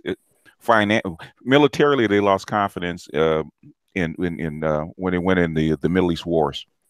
Okay, Yeah, well, financially, they lost confidence after 2008 debacle when they allowed the American banks to spread out all those CDOs and EDOs and MDOs throughout the banking system. Okay, and basically, the only thing that kept the banking system alive was the G20 to be formed and basically come together and said, okay, we all need to get out of this together. But the thing is, we're going to do this together. So basically, it's the dollar. They've been slowly but surely weaning themselves off the dollar, and it's supposed to be a lot slower. But the U.S. doesn't want to go down lightly, so they've been making mistake after mistake after mistake. So it's been a big series of errors, but this has been going on a long time. So basically, if you think about it, because you're basically Linnell, you've been on subs, right? Yes. And I'm sure you've been on a sub. You had to do carrier duty, right? Yes. So in other words, what's not supposed to happen is anything get inside that halo, right? Yeah. So in other words, a carrier is a big slow cow. It's very slow. It's a big old slow cow. That's how come it has 20 to 30 ships around it when they go with 20 ships just to go out. Okay. Mm-hmm. And 30 ships if they're going to go into battle, right? 30 to 40 ships. Yeah, submarine. It's a whole fleet. Yeah, it's a whole fleet. So you have to have at least one sub to go with it if it's going out by itself, two if it's going into battle, right? Mm-hmm. So in other words, when them Chinese got a sub that you couldn't hear, the pops can penetrate that carrier ring, basically that's game over. It's game over because your carriers are not good for war anymore. They're only good for force projection. In other words, police actions. Yeah, and we just covered an article. It's been dead for a while. No. We were kind of talking about. I remember the Hunt for the Red October. I read that. Yeah, what I'm saying is the Chinese. Remember back? Was it 2009 that 2010 when that Chinese sub popped up in the middle of the Halo for the carrier? I forget what carrier it was. Popped up and everybody freaked out. Yep. That's the end game, boss. If you can't hear it, and Linnell can tell you, if you can't hear it, you can't find it. I mean, we have some subs. We have some tough subs as well, but like I said, this is not a war. This is not. What you're saying is it's not an easy war for us to win. What does the Navy depend on for force projection? The big carriers. The carriers.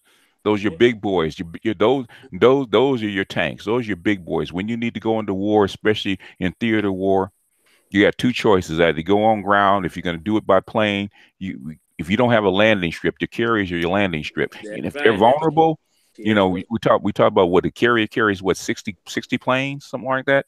Yeah, mostly Marine planes and Navy planes. Oh, go ahead, Mike. Yeah. Good, Mike. I was just going to point out that Lionel and myself had covered an article a few weeks back, maybe back in September, about a new supersonic Russian missile that can take out a carrier with one hit. Well, yeah, with one hit. But the thing is, if you have a couple subs with missiles, and you pop a carrier ring, you're inside that ring. You could get within a mile or so of that sub, that the carrier. Once the carrier start taking water, it's done. It's out of the battle.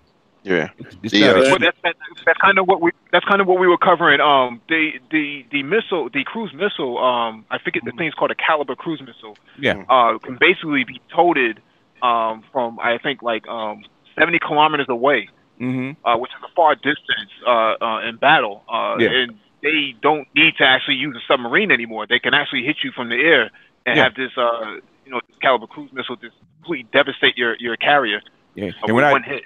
And we're not even including what they're working on now, which is drone subs with no people. Right.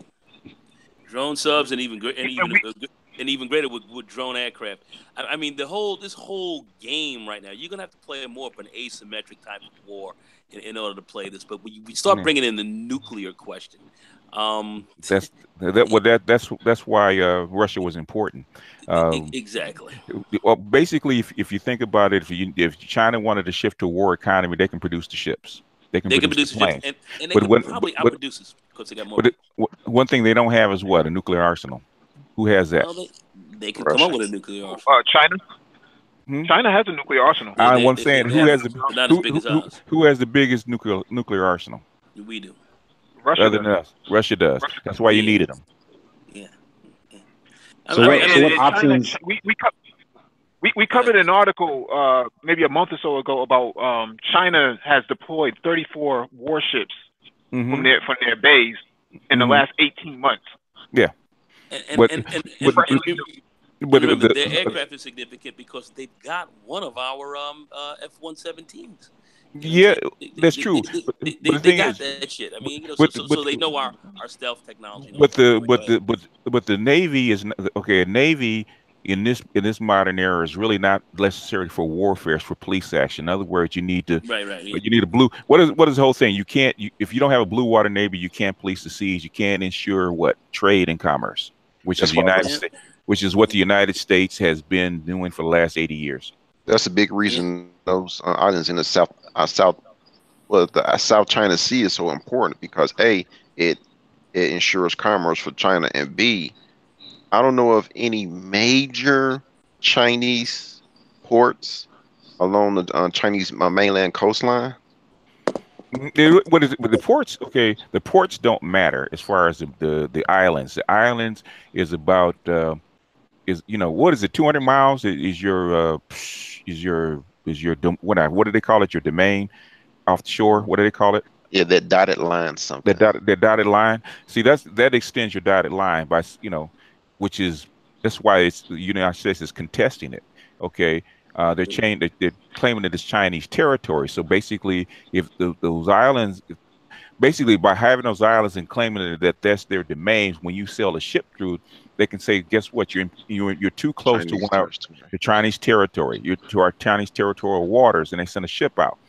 And that's been a contention because the U.S. hasn't sanctioned it, and the Chinese have enough muscle to actually enforce it, because they've been doing it, and the U.S. has been sailing ships through with unmolested. But now China has enough force, enough ships to actually say, guess what? You can't. Guess what? You can't do that no more. So that's what you're seeing now. They're testing their force. Go ahead. It's game. Huh? Go ahead, Go ahead, Nagon. I'll go after you. Okay. No. I was going to say it's really. I mean, we're just talking. This is kind of game set match to a very large extent. That's kind of where we are right now. Yeah, what I think United States is doing, and basically some of the military guys I've talked to off, off air, have said basically what what the U.S. military is doing is trying to slow China's progress. They're trying to can't stop them. They're trying to slow them down. Now, my roommate from college, he is a, he's a colonel in the, in the Air Force. These are my friends. These are some high end motherfuckers, and he's just been looking at this very closely. And his view is the best we have to do here is more of a political solution. That's what he's talking about, a political solution. You try to get into real specifics as to what that political solution really will be. It's a difficult one, because if you cannot see an army and your ability to project force and so forth and back people off, that's politics. Your army is political. But if you don't have the political, you don't have the war power or the ability to really intimidate your enemy from doing what they really want to do, your politics, in my view, are compromised. So that's why I sit back and look at it, and I hear these military guys talking, about what our options are. They know. They've been talking about it. It's game set match, bro. I've been listening to them talking about it and gaming this stuff since 2003. Yeah. And basically they've tried a few things. They tried to cut off the oil. They've tried to cut off the banks. They tried in 1997. You remember the Asian currency crisis, right? Lagon? Sure, I remember it. Yeah, remember that by Soros, when Soros attacked the baht? Absolutely. And remember, it was Chinese money to bail them out, to bail the Asian currencies out. They were trying to. That's right. They were trying to force China to bail out. Basically, to force China to bail out the Asian currencies. Okay, China did it and still came out on top, which they didn't expect. They wanted to create a contagion condition to where everything would fucking, one would collapse. Would drop, the other wouldn't drop, the other one would drop. That's what they were trying to do. Didn't work. Finally dropped the yuan. That's right. Yeah, because the yuan, they were trying to attack the yuan through the Asian currencies, and that didn't work. That's right. And so the next step was cut off their oil. That didn't work either. So I'm saying it's game set match. Yeah, well, it's been that way. So now that I think that the military is trying to just saying, okay, all we can do, you can't stay on top. All we can do is kind of slow our descent. Right, and that's where a lot of military guys, that's a euphemism for a political solution, because at the end political of the day, solution, in other words, accept the terms, and which is something Xi said in 2017 to when he was at the World Economic Forum. Accept the terms, because isolationism is not good. It's not good for anybody. Accept the terms. Yeah. So I don't. So are you guys think they're actually going to push the big red button? No. No. Well, no. I wanted to bring up a point that the United States is actually trying to build a naval port outside of the Ukraine, which is causing a lot of conflict with Russia, because every time Russia flies its planes and its ships inside the Black Sea, they're being constantly chased and harassed by NATO warplanes out of Bulgaria. And I think last week, I think they almost came into a bit of a conflict by flying too close to Russian planes, and they were actually going to shoot one of the British planes down, because it's actually the British doing the dirty work for the Americans, and they're having the British actually go out there and try to build this naval port outside the Ukraine to actually build, put their naval power closer inside the Black Sea. That potentially could cause some serious drama. But Turkey has agreed with Russia to actually allow a naval port to be built outside of Ankara. That's the countermeasure. Yeah, it's countermeasure. Yeah, because why was the Ukrainian war fought in the first place? That's exactly excellent. That's I would say they wanted to join. Go ahead, Lionel. No, actually, I'm piggybacking. No, I'll say this. Mm-hmm. I was going to say that the Ukrainian war, to what BGS is saying, Ukrainians were with Petro Poroshenko was supposed to join NATO. Russia said that is a big no-no, and then you join. If Ukraine joins NATO, then they will have to take physical action on the battlefield because that's a violation of their security framework. Close. Now, Ukraine has adopted the NATO framework for military activity. So what it sounds like to me is that there was one step taken, and then the second step is to actually have Ukraine join the European Union. Once they're inside the European Union, have them join NATO and put tanks and bombers right on Russia's doorstep. That's exactly. You could do that if the European Union actually survives long enough. But the thing is, you're missing the point. What was part of the Ukraine before the war, and it's not part of the Ukraine now? Crimea. Because guess where the Russia sails the ships that actually into the Mediterranean theater from? From Crimea. From Crimea. So you shut them off. You take over the base in Crimea and shut that off. Guess what the Russians have to do? Yeah, find somewhere else. They have to sail their way all. They have to sail their way all the way around Europe into Gibraltar. And see, that goes all the way. Like I told you. And so what did Putin do immediately? What did Putin do immediately after when the Ukrainian war started? You say so as far as going into he separated Crimea. The whole point of the Ukrainian war was to actually snatch Crimea and prevent the Russians from actually doing what they're doing now in Syria. Now I will say this, and remember that goes back to the original Crimean War back 165, almost 170 years ago. Okay, that was a big part of that was one of the bones of contention back then. I mean, BGS, you remember the Crimean War, don't you? Mm-hmm. Okay, and would you agree that was still a major contended part about Europe? It will, of course, because why Russia and the Prussian Empire. Russia is not going to give up its Black Sea ports because not since Catherine the Great. It's not going to happen. That's exactly. Well, there we go. That's it. There we go. So if you want to start a war, you go after their Russian ports. You will start World War III, and everybody knows it. Yeah, and we're not going after their ports per se. But anyway, go ahead. I would say, hey, Ulysses, go ahead. Oh, yeah, go ahead, Ulysses. No, go ahead, Ulysses. Ulysses, go ahead. I think he's away. Okay. No. Yeah, I'm cooking dinner right now. Yeah, okay. I'll join on later. I would say logically, knowing what we know, it's not a good idea to go to World War III. But we all know, logic don't. It seems like now logic doesn't always take precedence. But if World War III does break out, it doesn't look good for America in the long run. But in other words, what is the acceptable risk of a thermonuclear war? Casualties. No. What is the acceptable risk of a thermonuclear war? How much? I'm not talking about sexual casualties. What's the acceptable percentage risk of a thermonuclear war?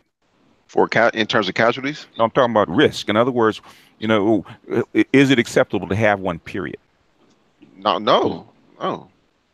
So that's why you're gonna have saber rattling instead of an actual incident, unless there's somebody does something stupid and there's an accident.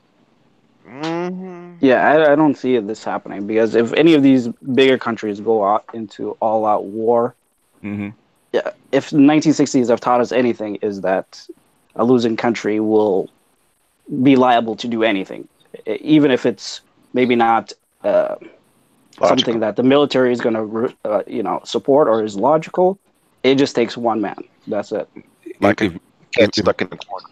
If Russia or Russia, China, and the United States get into any kind of conflict at all, you're at a DEFCON 5 immediately. So move out of any major city, because they're going to come at a major city in terms of like Washington D.C.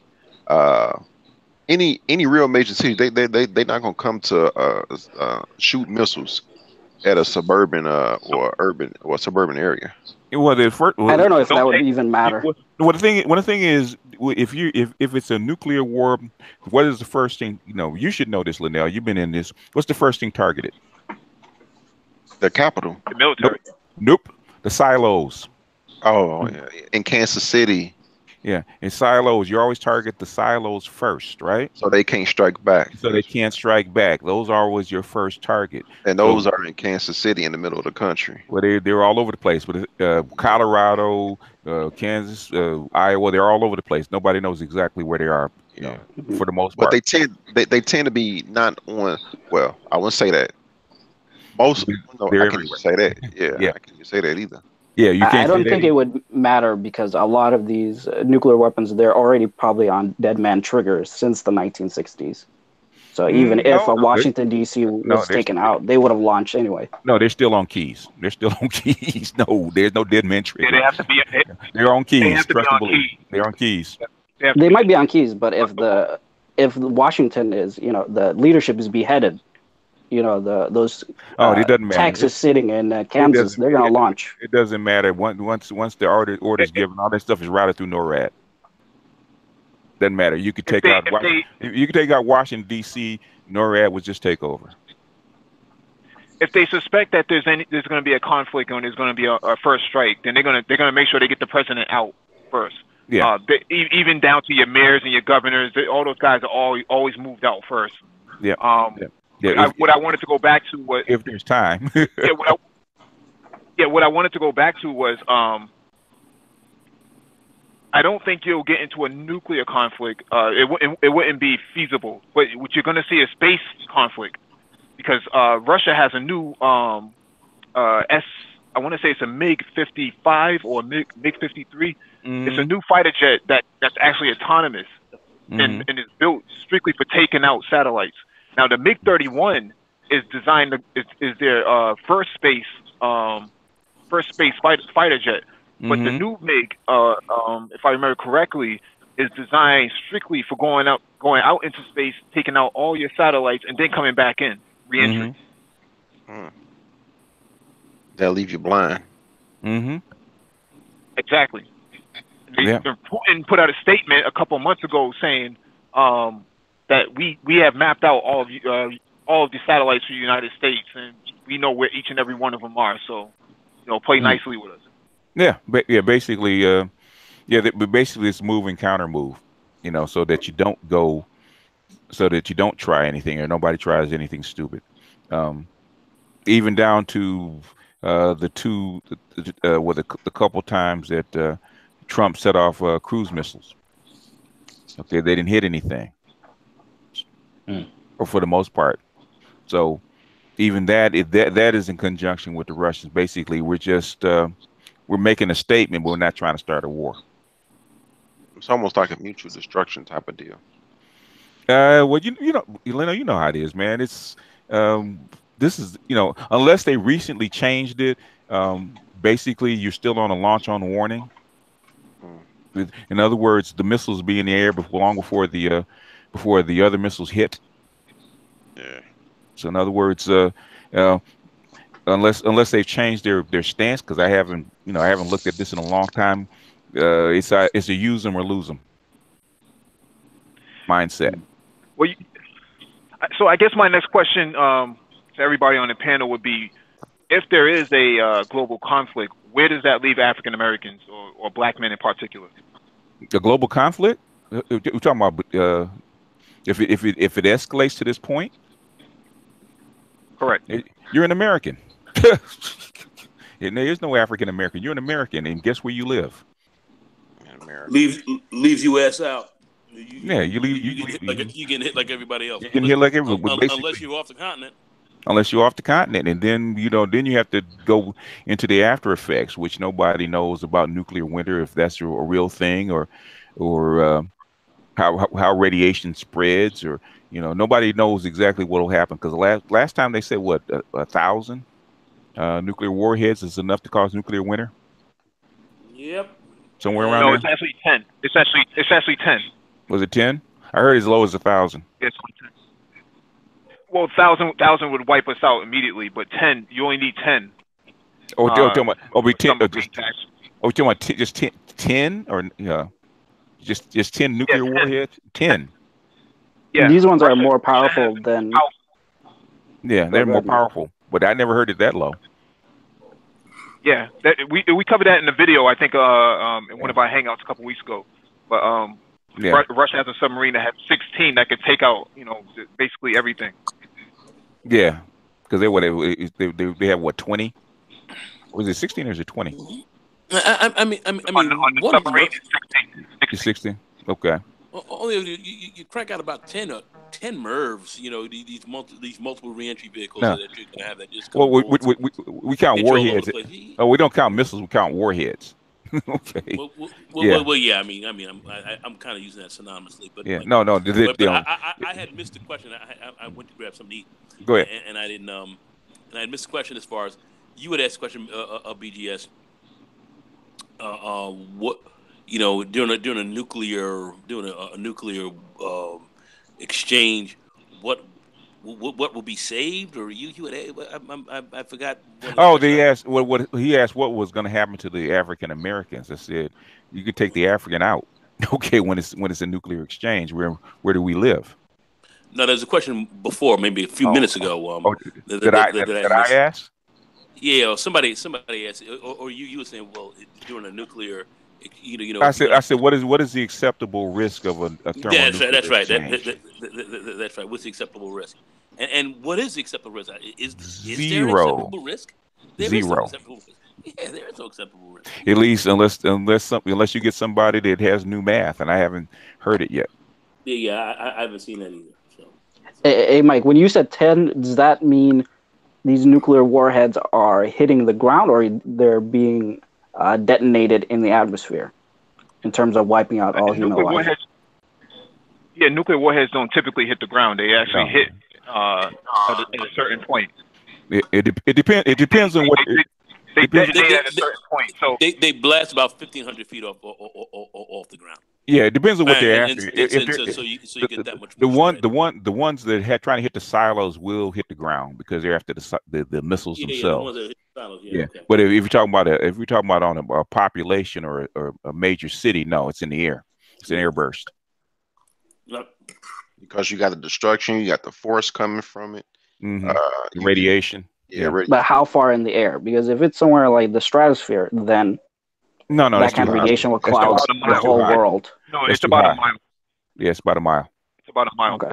Yeah. I thought it was a little bit less, more like I said 1,500. I mean 1,500. More like 2,000 feet. 2,000. Yeah. That's about a mile. Yeah.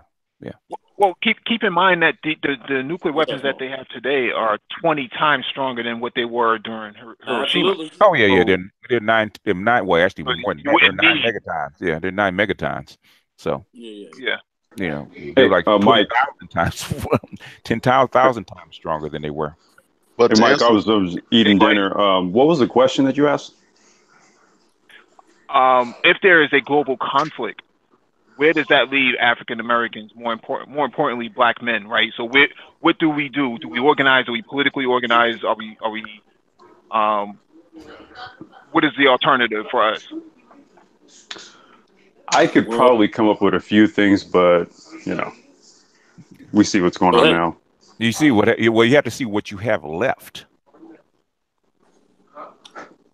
No, we're talking about the fight before any nuclear weapons are launched. Is that correct, Mike?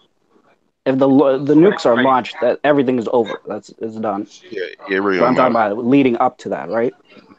Okay. Let's game. Okay, let's game. Say we can actually fight this fight. There's going to be a World War III and minus the nukes. Okay, what do you think is going to happen? They're going to draft. Well, they will draft. Okay, and What do you think? What do you think the outcome is going to be? I mean, what do you think what do you think? Because you're going to have China, you're going to have Russia, and you're also going to have Iran. What is Iran going to do? They're going to retaliate. They're going to cut off the Strait of Hormuz, right? Okay. What's going to happen to your oil? It's not going to get through. It's not going to get through. What's going to happen to the price of a barrel of oil, especially cut off the Strait of Hormuz? A lot of money. In other words, it's going. Well, Nagon's better at this. What do you think? If you cut off the Strait of Hormuz, what do you think the price of a barrel of oil is going to be? Well, see, there's some other factors that I'm looking at because really, at the end of the day, they cut the Strait of Hormuz, then we'll start getting oil from South America. I know, but what I'm saying is, you were talking about a global oil trade. What do you think? If you're a trader and the Strait of Hormuz, the price of oil is going to go up considerably. You're going to be going up maybe to about $250 a barrel. So basically, the last time, the highest price of a barrel of oil was $141, and basically damn near killed your economy. What do you think? $250? Yeah, it was back in the 70s, right? No, it was 2000. It was 2008. As a matter of fact, right before the 2007, 2008, right before the Chinese Olympics. Right. It was $141. If it goes up that high, I don't think too many people are going to be commuting to work, traveling to work. You won't have an account. How about your trucks? How about your trucks? How about your trucks that bring groceries to your grocery store? Your economy is the SOL. Because grocery stores only have like a couple days worth of food. How about the how about the airplanes that fly your goods from one place to another? Diesel, baby. We how about the ships that truck in the average distance that your food travels was it 1,600 miles? It's going to have a huge effect, but like I said, we have alternative plans for some of that. Okay, well, shoot, go ahead. But the price of oil is going to go up. Okay. Even with our alternatives, the price of oil is going to go up precipitously. So if it goes up to say let's give it a conservative. Okay, hold on a second. Number. I'll get to this right ahead. You go up to $150 a barrel, you're fucked. Okay, but you're gonna go to two. You finish. Okay, 250. It's over. It's over. So I mean that's just without nuclear war. That's it. It's over. It's done. Your economy is toast. Cinnamon Toast Crunch. Pour some milk on it. It's over. Not just the U.S., Europe, parts of Latin America, China definitely will be screwed as well. Yeah. Oh yeah. Yeah. Well, not with China. China has pipelines right through Iran. So. Yeah, well, that was the big. But like I said, a major world war like this, it's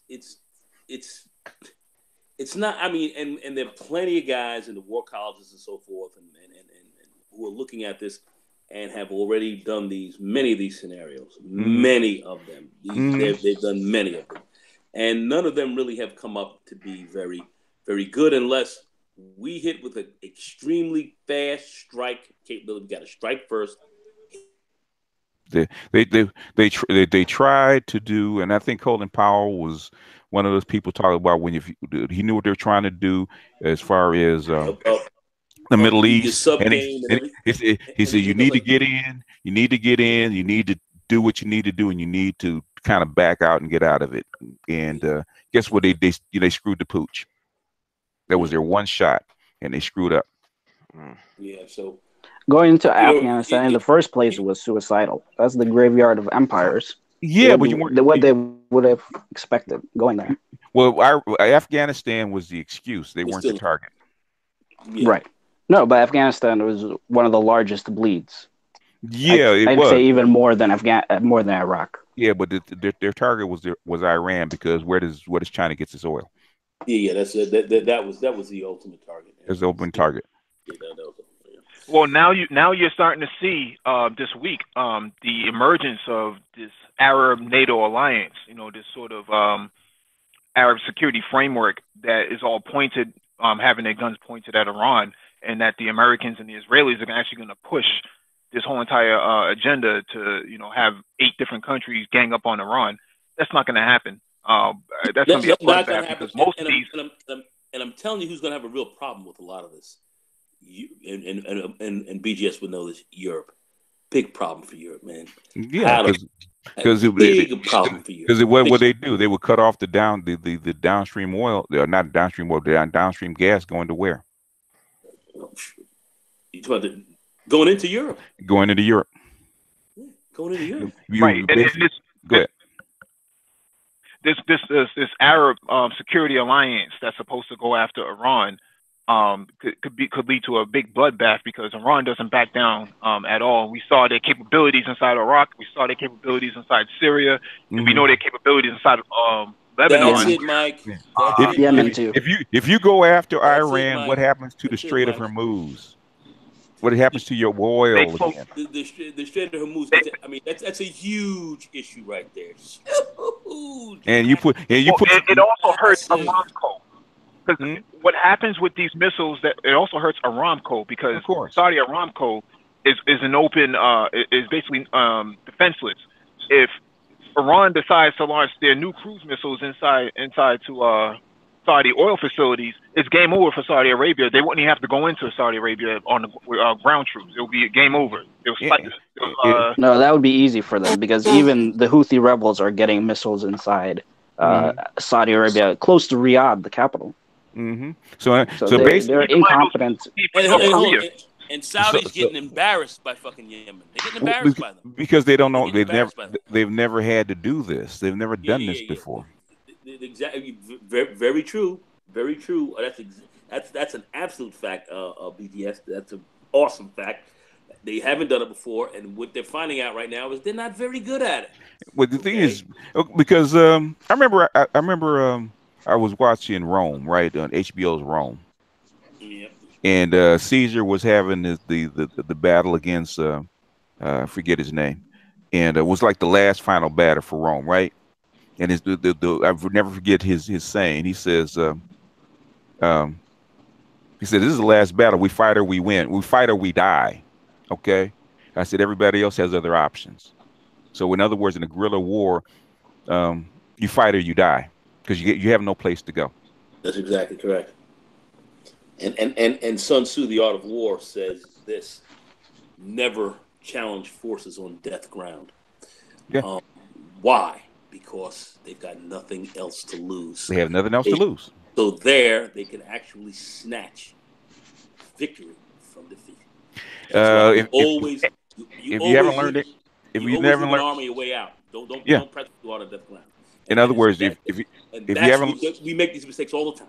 But anyway, you haven't learned anything. You should have learned that from Vietnam. You should. That's the bottom line. General Jap threw the art of war at us on a regular, consistent basis. That's all they did. That's all he did. They were masters of this. They threw the art of war at us on the regular, and we were defeated. Yeah. And so that's why I'm saying, what these guys are doing. That's why I'm saying that the Saudis, they just need to back up. So what do you guys foresee diplomacy with as far as U.S. diplomacy with the next 20 years? Like, is it going to be global diplomacy or specific regions? The U.S. Sooner or later, the U.S. is going to have to accept its decline. Whether it's that's exactly correct. Whether it's now, exactly. Whether it's now or whether it's in 2025 or 2030, the Chinese have always said, according to their big plans, they never expected to assume leadership until 2045. That ain't too far away, to be honest with you. What is too far? In other words, even they're willing to take a step back or even a setback. Why? Yeah, they're ahead of schedule. Ahead of schedule. In other words, I've been telling you, because I've been following this shit since 1994. Okay, I've been following this shit since 1994. Okay, 15 years ago, Chinese were talking about 2045, 2050. Maybe with the beginning of the crossover in 2035. Okay, we're this is 2018. Okay, we're 17 years. In other words, we're already at the point where they expected to be 20 years from now. Yeah. In other words, if you make them take a step back, they can wait. They've said they can wait. So even if let's say, for instance, the United States wins this round, okay, backs China off, and pushes them back to where they were, right? I'm not to where they were, to even. Okay, can the United States economy hold up another 20 years against the Chinese? I don't think so. They're not going to. It's already the game set match, game over, right? The Chinese already have all these bird scooters, Lime scooters, jump bikes, all this shit. All it is just Chinese transportation companies. Who the fuck you think is taking over right now? Yeah. They're basically United States is trying to ramp up artificial intelligence and put money behind it to do what? To catch the Chinese in AI, because the Chinese it's prima facie. We talk about this shit all the time. The U.S. has its fucking pants down. They got to put a lot of money in this because what we talk about is. Yeah, you may see California flip. You may see California break off in the rest of the United States and say we're going to go our own way. That's not going to happen. The only way that happens, which is if your economy goes bust, and then you risk the breakup of the United States. Yeah, then you break them, because what keeps the United States together is money. It's not force. It's money. And if they start losing money to the point, then states start thinking, well, I might be better off on my own, which is something the United States. The 16th. No, I was just going to say that California is like the 16th largest economy in the world. 5th, I think. That's a big economy if it's 5th. In the world? Yeah. Yeah. Damn. We have the 5th largest economy globally. Yeah, there you go. So you don't think that it's more beneficial to, let's say, once the dollar starts to spiral, right? Mm-hmm. That these things start breaking up and start creating certain. Because I look at Texas. Texas is going to probably do something like that because they're like pretty much their own state now. Texas has been saying that for decades. Yeah, well, a lot of countries states are really egging. Chomping at the bits to break away, but there's no opportunity. Yeah, there's like 20. In other words, it's number one. What my advisor told me a long time ago when Quebec was thinking about leaving Canada. They said unless there is a really big reason, people are basically gutless. Then they're actually unwilling to change unless they're pushed to. And what will push them to it is either two things: either a civil war or a currency war. I mean, not a currency war, but a currency collapse, where they simply can't eat anymore. And then if the better off states are going to do what? Want to keep the population that's not better off out. And then you could get this split, because there's always been this, between the states and the federal, there's always been this kind of angst between them. But as long as everybody's eating and it's actually worthwhile, the states stay together. What happens when that's no longer the case? Then you have that risk. I'm not saying that I don't anticipate that happening. In fact, I would say that the global architecture doesn't want the United States to break off, because that's a major piece. So the Chinese and the Russians and the Europeans are much more invested in making sure the United States does well and stays together, because it's a big boat and will take you down with it if it collapses. So nobody wants to see the United States collapse. How is that when all these European countries are trying to wean themselves off the dollar? Like, I don't think they're trying to. They've been trying to wean themselves off the dollar since Bretton Woods. They've been, in other words, they've been on the dollar because they have no choice. They certainly have, and Bretton Woods was more of a political decision than overall really an economic one. Basically keep the European Union together now. But the European, you took us down. You ain't got no money. You ain't got no gold, and the only place that has manufacturing that's actually able to keep you afloat is basically United States. So this is the deal that you have to take. And the United States took advantage of it. Yeah. Even in 1970, and even in 1971, when Nixon took them off the gold standard. That was the final end of what I would call the closing part of Bretton Woods. He called. Well, we got Bretton Woods too. He called their bluff. Okay, you can use whatever you want. Guess what? We're out, and guess what? We're gonna take with us. We're gonna take our Blue Water Navy and our NATO troops, and you guys are on your own. They had to back off. Yep. But then that's why I think. Go ahead. I just want to say something very quickly. We can sit there and look at it right now, but where who still has the most stable currency on on the basically on the planet right now? Where is the most stable currency right now? Where is that? That's the kind of question that that we're looking at with respect. It's still the U.S. It's still the U.S. and because everything else is not ready yet. But the thing is, the U.S. But who's basically pushing the envelope? It's not everybody else. It's who? China. No, it's not China. No. Who's pushing the envelope more? But China and Russia. As far as the US. dollar is concerned. Yeah, the U.S. is pushing the envelope. Pushing the envelope in which respect to them? In which respect to the BGS? They have been pushing the envelope for 20 years because they want to maintain hegemony. Yeah. Okay. All right. Okay. They push the envelope. So basically, China has had to do what? React. Oh, okay. To respond to what's been going on. Mm-hmm. I think the responses have been pretty decent. Even the trade war. Who started that? No, we did. Yeah, America. But you look at what's going on in Venezuela, right? And mm-hmm. there was an article that came out today that they created their own currency, right? So yeah, an easy way to do that is Russia can create their own currency, a cryptocurrency. All these countries do that, and I think that's another form of react to the to sanctions, right? So it's like, do you think it's wise? Well, especially with all the cryptocurrencies, there is an available option. Mm-hmm. Do you think the dollar's gonna be really viable within the next 10, 15 years? Because I don't think so, man. And talking about cryptocurrencies? Yeah, because they created a currency, Venezuela. So basically, why do you think Venezuela created a cryptocurrency? Because their currency is spiraling.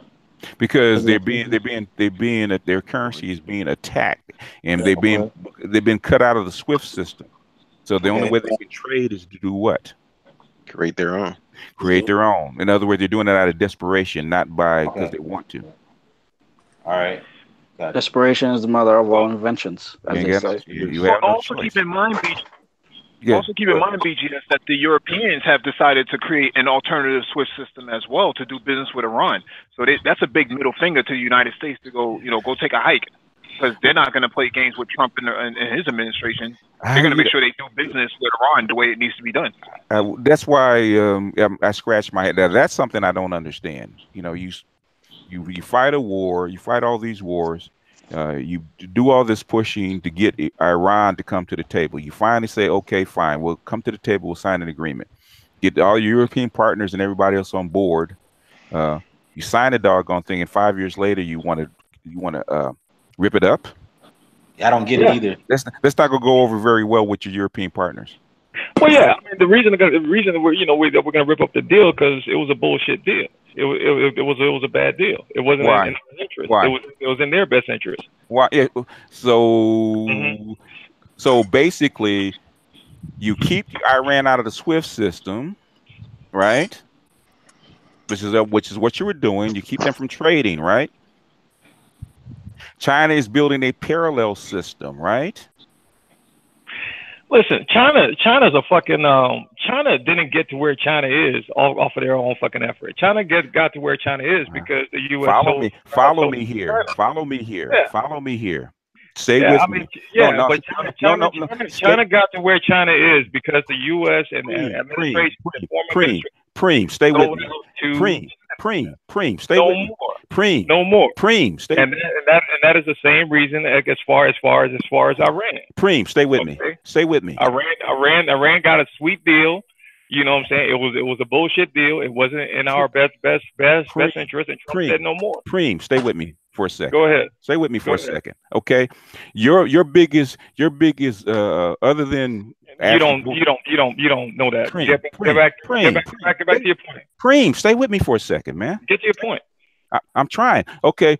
Other than force, the only thing that they had was trade sanctions and keeping Iran out of the SWIFT system, right?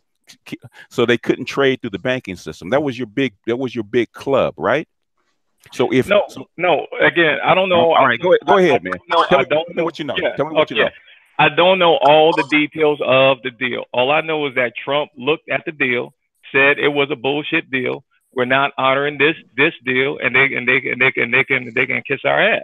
And that's just what it is. It was a bullshit deal. He looked at the deal and said it was a bullshit deal.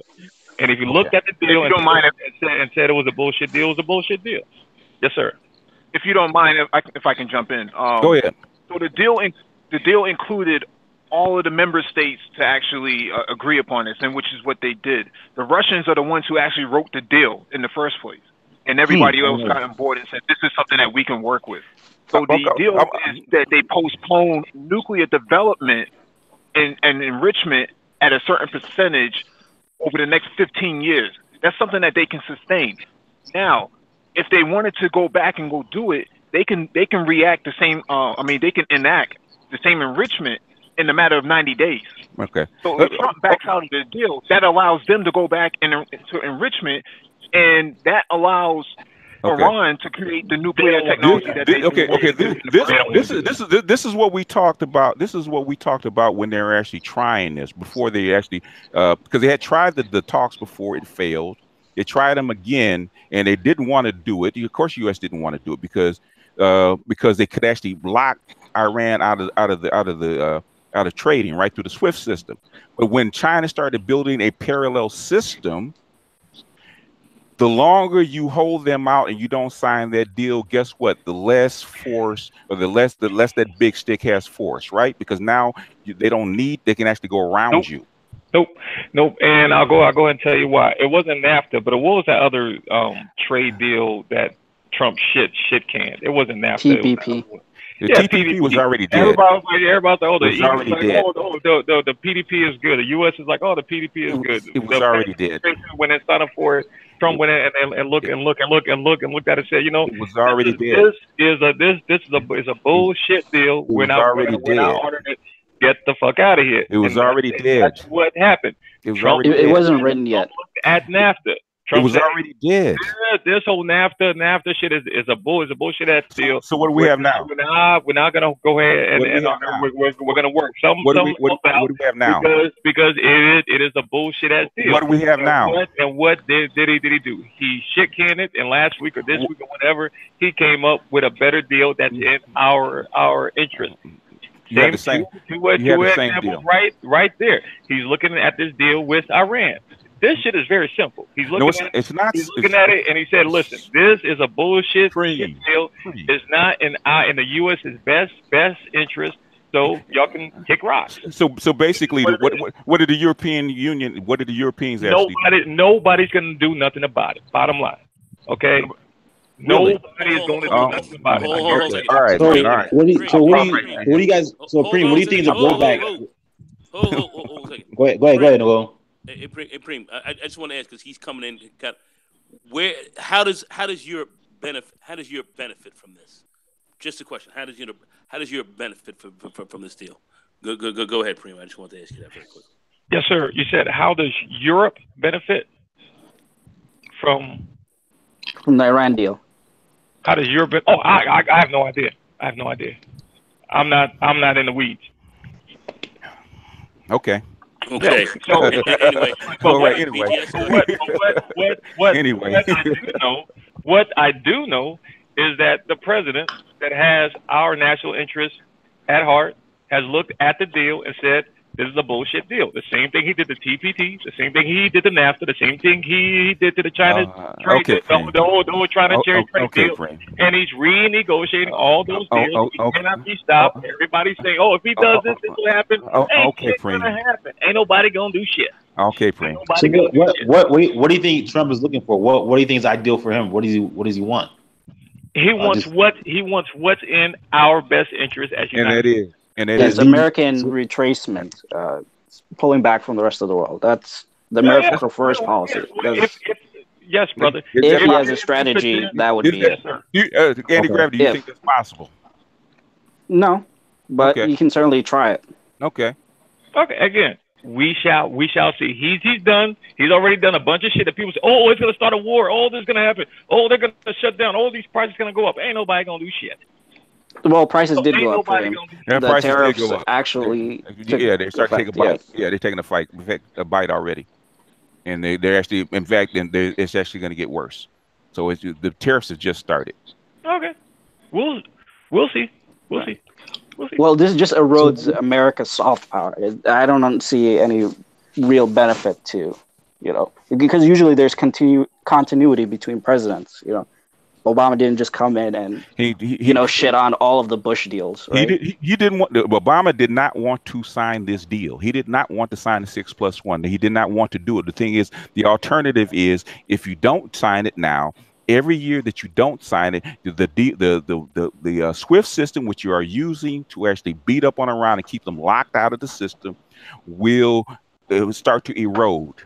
Because the cryptocurrencies and the crypto yuan and the other banking systems, the other people will find a way around the system. They had already started to find a way around the system using gold, but gold was too It was too cumbersome. Expensive. It was too expensive and too cumbersome. But now you actually would have accelerated China actually start a new parallel banking system. Well, they've already begun doing Obama that. was trying to slow things down then. So Obama slowed things down by doing that. That's the only reason he signed that 6+1 deal. Because at the end of the day, basically, he had no choice. They don't really give a China slowly. And he made the right move. It was the right move. Can I talk? But anyway, yeah. In other words, at the end of the day, they really don't give a fuck about Iran having a goddamn bomb. They're not going to make one bigger difference. The thing is, what they want to do is slow down the rise of China. That's what it's all about. But the thing is, after that went flush, after you couldn't slow them down, you couldn't stop China because China found a way around it. Guess what you had to do? Okay. China said we're going to build a parallel system. So in other words, if you want Iran oil, you want this, that, or the other of whatever sanctions, I'll tell you, if you want to do business with Venezuela, guess what we're going to start a parallel banking system and cut the SWIFT system off. A lot of United States power comes from controlling the SWIFT system. Once that's gone, it starts to erode your power. Obama says, guess what? Let's make the deal now while we can, because in 3 years we're going to come back. That deal will not be on the table. He was a pussy. It was a smart move. A smart move. It was a smart move he did. It was a smart move. It was the right move. So what do you think, Preem? What do you think Obama could have done? What do you think he could have done differently? As far as one, if we're talking about China, he shouldn't have sold us out to China. He shouldn't have made those deals that he did with China.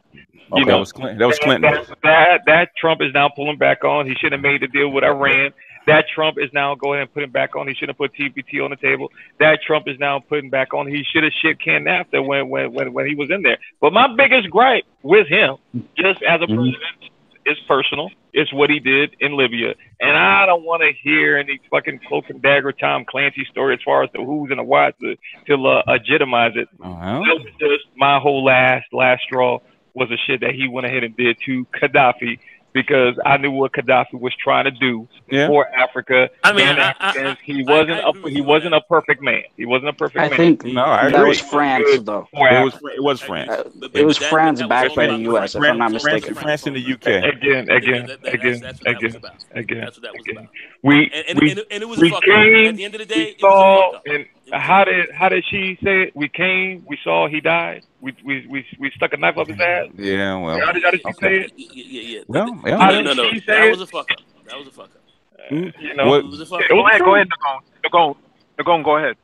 Yeah. No. I said that was a fuck up. I mean, us going into Libya the way we did that was a mistake. And basically China and Russia allowed it because they allowed it. They allowed it. They knew what the fallout was going to be, and they knew how they were going to come in. I don't think they did. I think they allowed it. They did. I don't think these guys were sleeping. Well, you know why? Because China and Russia didn't want Gaddafi to do what he was going to do anyway. They didn't want to pay higher prices for African resources.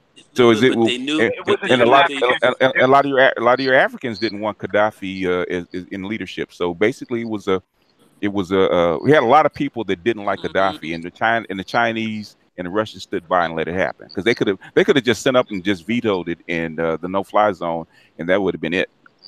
They could have done that. There was no way. There was no way that they can get in. There was an interview with Jacob Zuma, who said himself that he was on the flight all the way up to Benghazi to actually broker a deal. And he had to turn his plane around because NATO had cleared the airspace, had basically put it in a no-fly zone. Chinese said the same thing. Now, Putin wasn't in charge at the time. Medvedev was in charge. Yeah, That's what brought Putin back to power. That's what brought Putin back to power, because Putin said he wouldn't have done that. He wouldn't have allowed that to happen if he was in power. Yeah. Well, because they basically they took it. They took him. They took the United States and Europe at their word that they wouldn't try to push Gaddafi out of power. They would just basically let him fight it out on the ground, and basically that wasn't the case. So they made that mistake.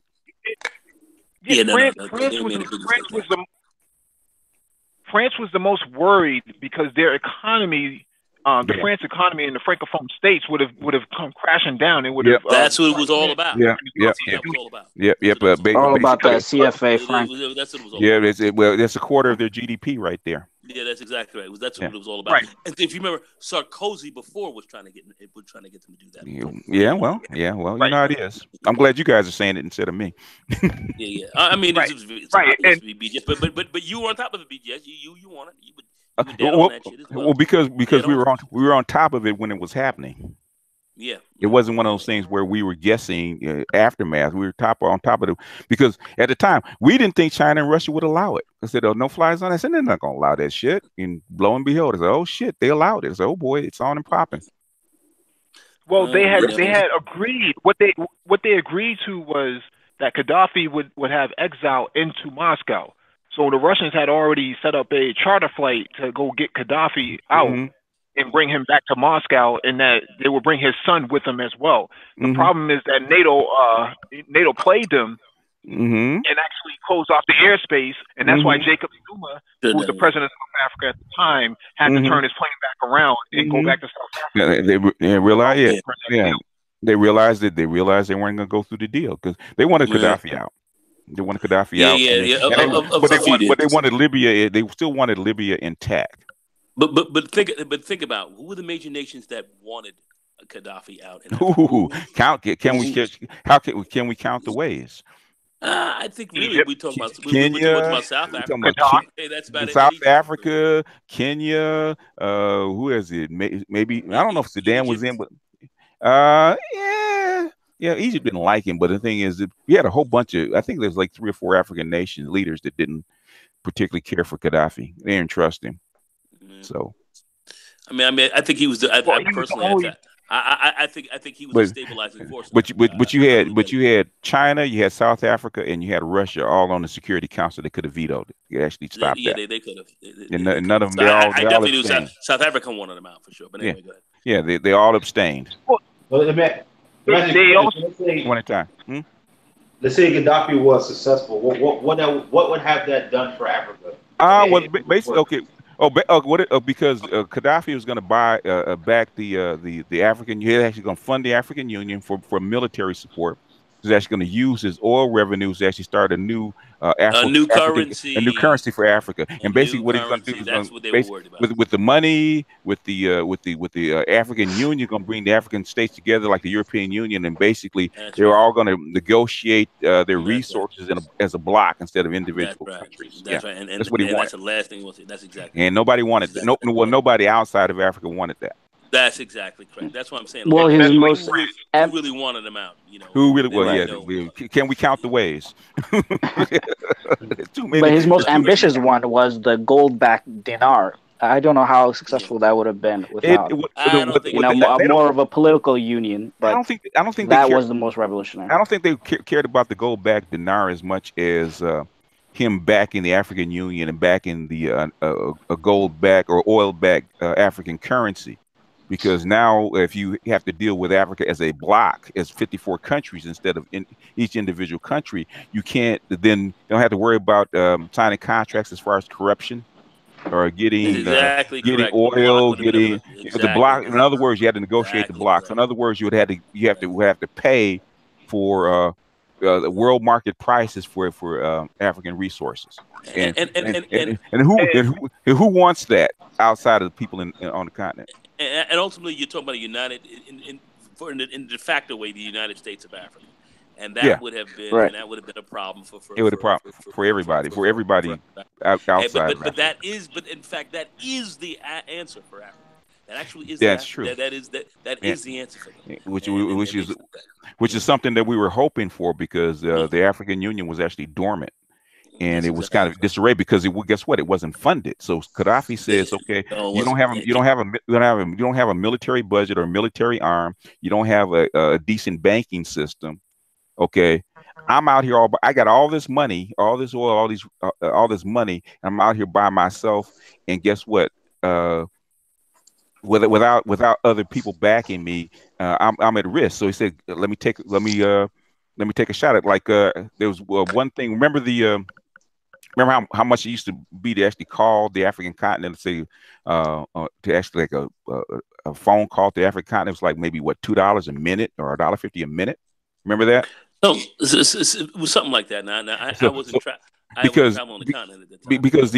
Because the continent of Africa had to use European satellites, and they used to charge. European used to charge them like was it some ungodly, something like $500 million a year to actually use their satellite, right? So Gaddafi said, "Fuck it," He gave the Chinese $1 billion, put me up a communication satellite for the continent. Yeah. And guess what? The price of huh? Say what? He gave him 300 million.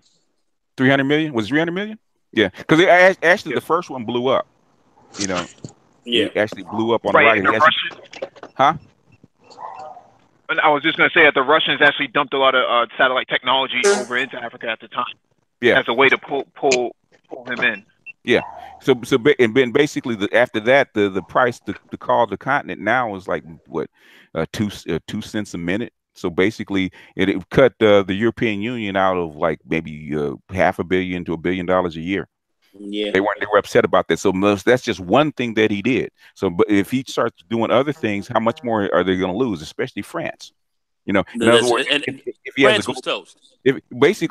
France gets not only because at the time we didn't know, because we were asking everybody at the time, how much of their GDP does France depend on from the CFA, and nobody would tell us, including the Chinese. Nobody would tell us.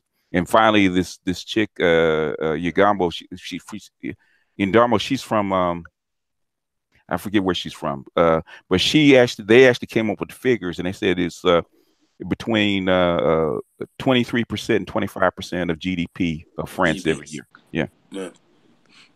So, but in other words, if Gaddafi comes in and actually gives Africa its own currency in a way where those countries don't have to depend on the pound or depend on the French franc, guess what happens to France and other such people? They're finished. They're done. And we knew that. We understood that that's what they were trying to Sarkozy and him. They were trying to knock Libya out when he was in power, because they saw what was going on.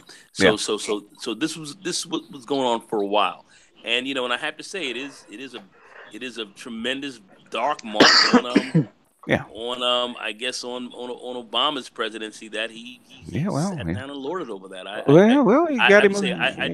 got him reelected, so hey. Yeah, well, I mean, it did, but and he also wanted to bring Haiti into the African Union.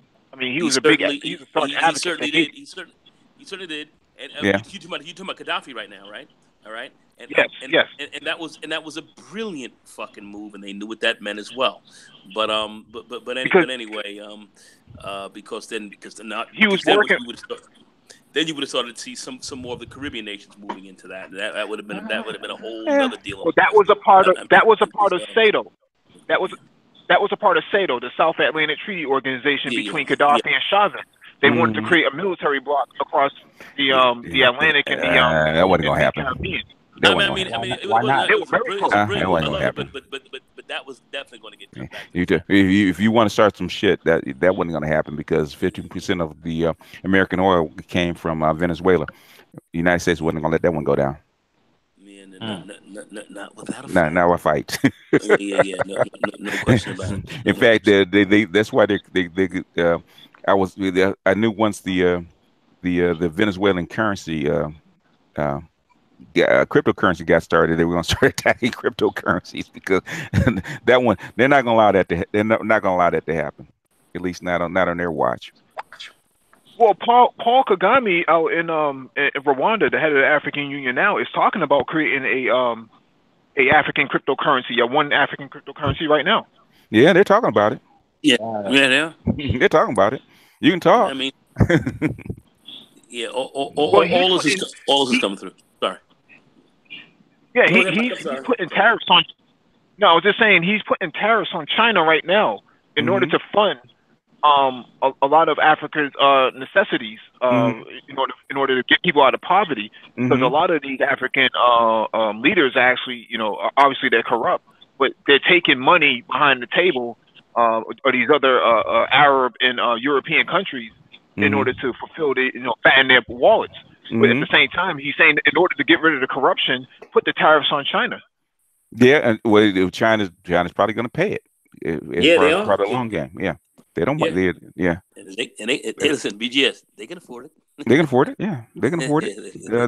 They're too far in. So in other words, no, that'll be a net benefit for the African countries. These are one of the few times where a tariff works out in the favor of a country. Yeah, and it doesn't hurt the economy. Well, like I say, China has developed more in the last 6 or 7 years than Europe has developed in 200. Yeah, well, it wasn't within the European interest to make Africa strong. No, they didn't feel that was something that they wanted. If I was them, I wouldn't either. So they kept it weak. But now the game is changed, and the development that's going to happen in Africa is going to be rapid. It's going to be rapid, and they're going to have resources, development, and popular demographics. That's a hard one to beat. And that's where your new manufacturing base is going to be. Yep. That's where you're at in this. Those 54 countries, and they would be smart to have a 54 state, kind of a common, union. That would be very smart for the African country. Yeah, but which is why the European and the West are trying to slow down the birth rate in Africa right now. Yeah, but I don't think that's going to work either. But anyway, we don't know. Well, I'm not saying it will or won't. I'm saying that's what they're trying to do. In other words, basically, this you can see even now if you slowed it down, and this is for anybody that's listening, even if you slowed it down, that's all you would do is slow it down. Yeah, you ain't gonna stop it. You can't. It's too far gone. I mean, all the indicators are down. So, And Africa, I think overall, out of all the 54 countries that you look at, and you look at the average age going around Africa, it's a young fucking continent. Yeah, like 21. More than half is 35 or younger. Yeah, I think the average age. More than half. Yeah. I think it's like 21. I think the average age is like 22 years old. I think the average age. I mean, it's young. I mean, it's a young joint. So what does that say? Because the life expectancy has been so low. But one thing is, there's two things that are going to happen is that one, life expectancy is going to go up, and infant mortality is going to go down. Exactly right. That's exactly right. With development, that's exactly what happens. So in other words, in 2 generations, what is that? And we're seeing it already. We're seeing it already. Yeah. Well, they're already over what they were 10 years ago at 700 million, and now they're 1.2 billion and growing. Okay, fast. Let's look at countries like Rwanda, which are now of the best run and actually some of the fastest growing. In not only in population, saw the population coming back, but in wealth. I mean, this is a country that was fucking 20 years ago, man, was slaughtering each other. I mean, you had of ridiculous levels. So if that's an indicator of what's getting ready to happen on this continent. I think the West poured a lot of money into Rwanda after that conflict. I think they certainly did. They certainly did, and this helped. And it's a well-run country right now. Yeah, very well run. Yeah, very. Ulysses, if you want to jump in, go ahead. I'm outside right now. I'm unloading my truck, man. I'm just listening in. All right. So you let's say this, man. Seeing all this stuff going on with U.S. As far as for the African Americans and Black people in America, you think it's very viable to start building businesses, take advantage of opportunities in Africa, solve our problems? Because there's no point for us to be here, man. There's no point for us to be here while there's problems because we don't have a leg up. For me talking to the folks on the continent, from what I understand, okay, the Chinese the only game in town, right? So they have to deal with them. They would much rather deal with African America or Africans from the diaspora. They would much rather deal with you than the Chinese. But we've been told this directly ourselves. Yeah, well, they told me 15 years ago, same thing. So I mean, for that to be truthful, I mean, then we would have to believe that they would rather they have more allegiance to someone that came from the African diaspora than the money. Well, they think somebody that looks like you will more than likely give you a better deal and treat you better than somebody that doesn't, and that's the way they look at it. I tend to agree with them. Well, I would agree with that for sure. I mean, being African and knowing Africans, and I can't speak for all of them, but money is a very, very big factor. So if you got money from the Chinese on one hand, and a Black American coming there with opportunity, this and that on the other hand, most Africans are going to go after the money. That's just reality. Well, it depends. That's the whole thing. The Chinese are the only ones that can do what they're doing. It is what it is. African Americans, the only way the African Americans could do it is if America had done what I thought they should have done back 20 years ago, which is actually go ahead and bite the bullet and say, we're going to send all y'all over there. We're going to sponsor you guys, go over there and do business and start to develop shit. They didn't. So what are the African Americans trying to do? America's too racist to do that. That was never going to happen. Well, the thing is, they would rather shoot themselves in the foot than watch them get a leg up. I think if the African Americans were state sponsored, just like everybody else, because if you the Chinese are. If you go over there and you see people, say, white kids teaching in the orphanages and blah, blah, blah, blah, blah, I say, how did you get here? Their country sponsored them to be there. If we go, we have to do what? We have to go on our own dime. We're not sponsored by anybody. Well, the Peace Corps was supposed to be a part of doing that. And who did they send? One of my fraternity brothers from college, he did that. My boy. Well, the majority of people that the Peace Corps sends, what color are they? He was out there. I mean, the majority were white folks. You had black folks who were involved, but the majority were white. The majority is white. Who are they going to send? With if you take it, I mean, a majority of people who actually sign up for the Peace Corps are who or what, or who actually volunteer for the Peace Corps are who or what. If United States, I would have to say it was more white people. More black people that I know wanted. If a country wants something, they will do what? They will incentivize it. Trump had a big opportunity to do this, using Omarosa as the face and sending her in there and saying, hey, you go talk to these guys over there. You being a black woman, me being that guy who's hated. Let you go negotiate the deals over there and actually speak on behalf of African Americans, especially black women. This would have won a whole new base for him going into 2020. He was too fucking. Obama should have done it when he got elected, because Obama had love on the continent of Africa after he got elected. He had plenty of love. Obama could have gone in and got anything he wanted out of the continent if he had really wanted it. Mad love. Anything. But Mike V, speaking of Omarosa, I mean, wasn't there a big old kerfuffle about she went to somebody's wedding in Haiti that was not a good person, and it wasn't something that was that was co-signed by the Trump administration. Whoever she went to go see in Haiti, it was some dignitary's wedding, but it was a bad person per se. Wasn't it a big shitstorm about that? Doesn't that show like pure bad judgment?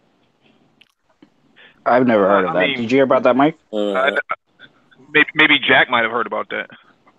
I didn't hear about that either. Yeah, I don't know. No, not to say it didn't happen. I'm not aware of it. No, I don't want to say that that's the only thing that got her bopped inside the White House. I mean, she's supposedly a security leak, to the Trump administration. Well, not a whistleblower, but a security leak, because they were tapping her lines in terms of her iPhone. So they was able to breach access to it. That's my understanding of.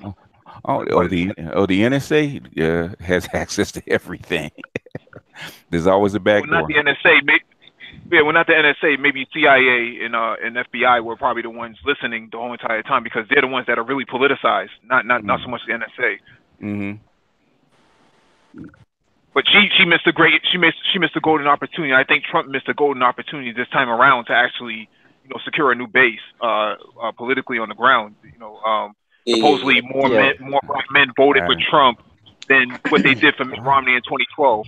So the shithole comment really that's something that won't be soon forgotten. It won't be forgotten. Oh my goodness! How you like talking about him? He gives me a headache. Are you Haitian, Jack? Yeah. All right, cool. So it was on February 7th, she attended the inauguration of quote unquote Clinton public. Some guy named Juvenel Moise, spelled Jovenelmoise, already on the investigation. Does that ring a bell? No, man. I really don't keep it too much with I try to keep as much as I can, but my father's more on that, so I usually ask him questions on it. But it was an inauguration. And she said, I'm not sure if he's the president. They only inaugurate presidents in Haiti, but that's an individual, and that was the event that she attended. So, Preem, are you saying that happens February 7th of 2017 or February 7th of 2018? Let me see here. February 7th of 2017. Okay. Roughly. She didn't get fired. She didn't get fired until December of 2017. So that seems like a stretch. Yeah, that's right after he gets inaugurated. They just coming in. Yeah, true that. I wasn't saying that the two was related. That her attempted, going there, was the reason why she went and got fired. But the thing is, with the statement that he could have used her to go to Africa to talk to the Africans, I'm like, well, she showed poor judgment. Didn't she show poor judgment in going to Haiti to attend inauguration of this guy who was a bad guy? Yeah, well, she had to clear it if she wanted to do that. She couldn't just go. Yeah, she had to clear that. Yeah. Well, also, I think the bigger problem with her is she was stonewalling, bringing other, either black conservatives or liberals or like anyone else black into the White House or the White House orbit. That would have been more beneficial, but allegedly, I can't say for sure, but that's what the reporting shows. She was stonewalling. Well, I gotta check her book because I know I guess she gives more details. But what was the main reason why she supposedly? I'm so confused why she left. I'm so confused. Like, she was fired. She was let go. They had a new regime that came in that didn't, from what I'm understanding, that didn't cotton to her with the way she was doing things. So, or the fact that she wasn't doing shit. You go say what? Yeah, but the fact that she wasn't doing shit, and they were like, "What the fuck is she doing here? What's this nigga brought up in here for?" You know what I'm saying? And that's essentially what that was. She was a nice political figure for Trump in order to soften the blow with African Americans and during the election. It was like I was saying earlier that more black men supported Trump this time around than what they did for Mitt Romney in 2012. Yeah, because they hated Hillary. They hated Hillary. Yeah. Hillary was Hillary's despised. Yeah, they despised. Yeah. And remember, Hillary was over that. Yeah, the super predators. We got a lot.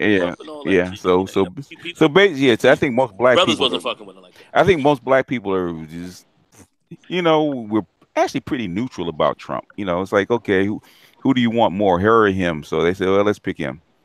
So. Well, a lot of blacks. If ABL. Go ahead. A lot of blacks did not come out to vote. Yeah, a lot of them didn't. Yeah. Yeah, 2 million. Yeah, 2 million. I was gonna say if ABL plays his cards right, he might get picked up by the Trump administration. I hope so, man. I hope the brother makes some money. He's hustling, so yeah. I'm not any black man can actually hustle and make some money. I'm not mad at him. Yeah, he's hustling. He's definitely on the hustle. I saw him on. Shit, I saw his ass on RT TV. No, on RT. I'm saying you doing your thing. RT, man. Yeah, you doing. If you're gonna do if you're gonna do it, man. I told him. I said, if you're gonna do this, man, go for the money. Don't do this and be broke. That's what I told him. If you really gonna take this route, make some money. No, I see the breakout being Candace. If she plays her cards right, in 18 months, she's gotten to the point that she is, from being a stone cold liberal to now suddenly, Who? Omarosa? This conservative? No. Candace Owens. Oh, yeah. I believe it was like right before. I want to say November of 2016. She was putting out videos about, oh, Trump is horrible. I'm a liberal, blah blah. And then she changed her, position. She came out, quote unquote, as a conservative, and she blew up ever since then. So she has that. The liberal, work ethic. Liberal, conservative doesn't matter if people can work and they can eat. That's really all they care about. Yeah, no, I mean in terms of her positioning. No, I don't mean her personal views. Who knows what her personal views are? I'm gonna say somebody like an ABL can possibly get in there. It's a possibility. And BGS, treat him nicely when he comes on your channel again. No, I'm gonna treat him just like I always treat him. No, I'm treat him like I always treat him. Yeah. I am no respecter of persons. No. Hey, I'm too old for that shit, man. You can come on. If you come on and you can actually. If he gets in the White House, he'll never come back to the Black YouTube sector. I always tell that them won't happen. Yeah. If you're gonna do this, don't just talk. Read, study, and know what the fuck you're talking about. Because being a conservative or being whatever, like Larry Elder, I don't like Larry Elder, but I can never say that Larry Elder is not well read, not well prepared. He knows what the fuck he's talking about. So you come up against Larry Elder, he's not gonna argue with you over bullshit because he knows what the fuck he's talking about. If ABL wants to do this, be that. Make Larry Elder. Not anymore. That was maybe 20 years ago, or maybe even 10 years ago. Well, but now. No, I meant in terms of if you want to be a breakout on the conservative side, you don't necessarily have to do all of that. Basically, you got to yell loud and support Trump. That's about it. If you yell loud and support Trump, you still have to know what you're talking about because what was his name that ran for president? What's the name that ran for president? What's his name? Is he black? Herman Cain. Herman Cain, yeah.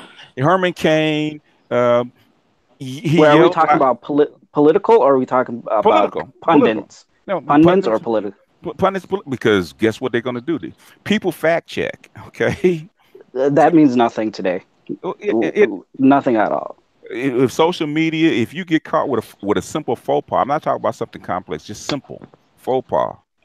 Well, Trump has shown that no longer matters. Like we asked him, we asked him about the ARPANET. Okay, that's something that you should know before you even argue it. I think you're thinking 3 years ago. Now none of that matters. From what I've seen, it still matters. It's almost cult-like. Nothing will break through. It still matters. It's post-truth era. I agree with Anti-Grab. I gotta agree with him. I think that there's correct. And then not that I want to agree with him, but I have to because it still matters. Because the shit has been dumbed down immensely. It's dumbed down immensely. No, it doesn't matter. You hear some of the shit that's being said on Black YouTube. Are you kidding me? It doesn't matter. That's YouTube. We're talking about on a national stage. YouTube is a microcosm. A lot of the national stage uses YouTube, BGS. Yeah, but the thing is, they fact checked, and if you want to actually be there for a while, not just for a minute, for a while. Talking about making a career out of this. If you want to go past a year or so, you better know what the heck you're talking about.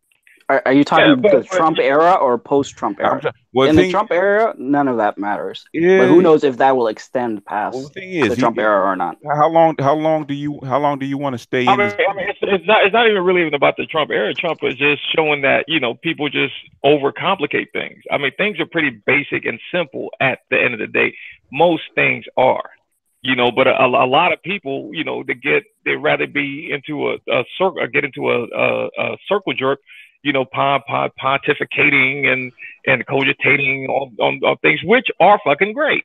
But at the end of the day, when it comes to problems, and that's why he won, because he was basic, straightforward, and honest. And people's like, oh, he's not well ready. You can't type. Look at his tweets. The guy is a billionaire. The guy is accomplished. The guy got elected.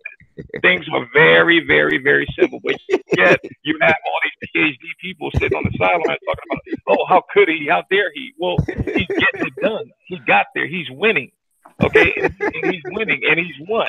And all those people can do is talk or write papers or pontificate on what he misspelled or what he doesn't know, this, that, but he's getting shit done.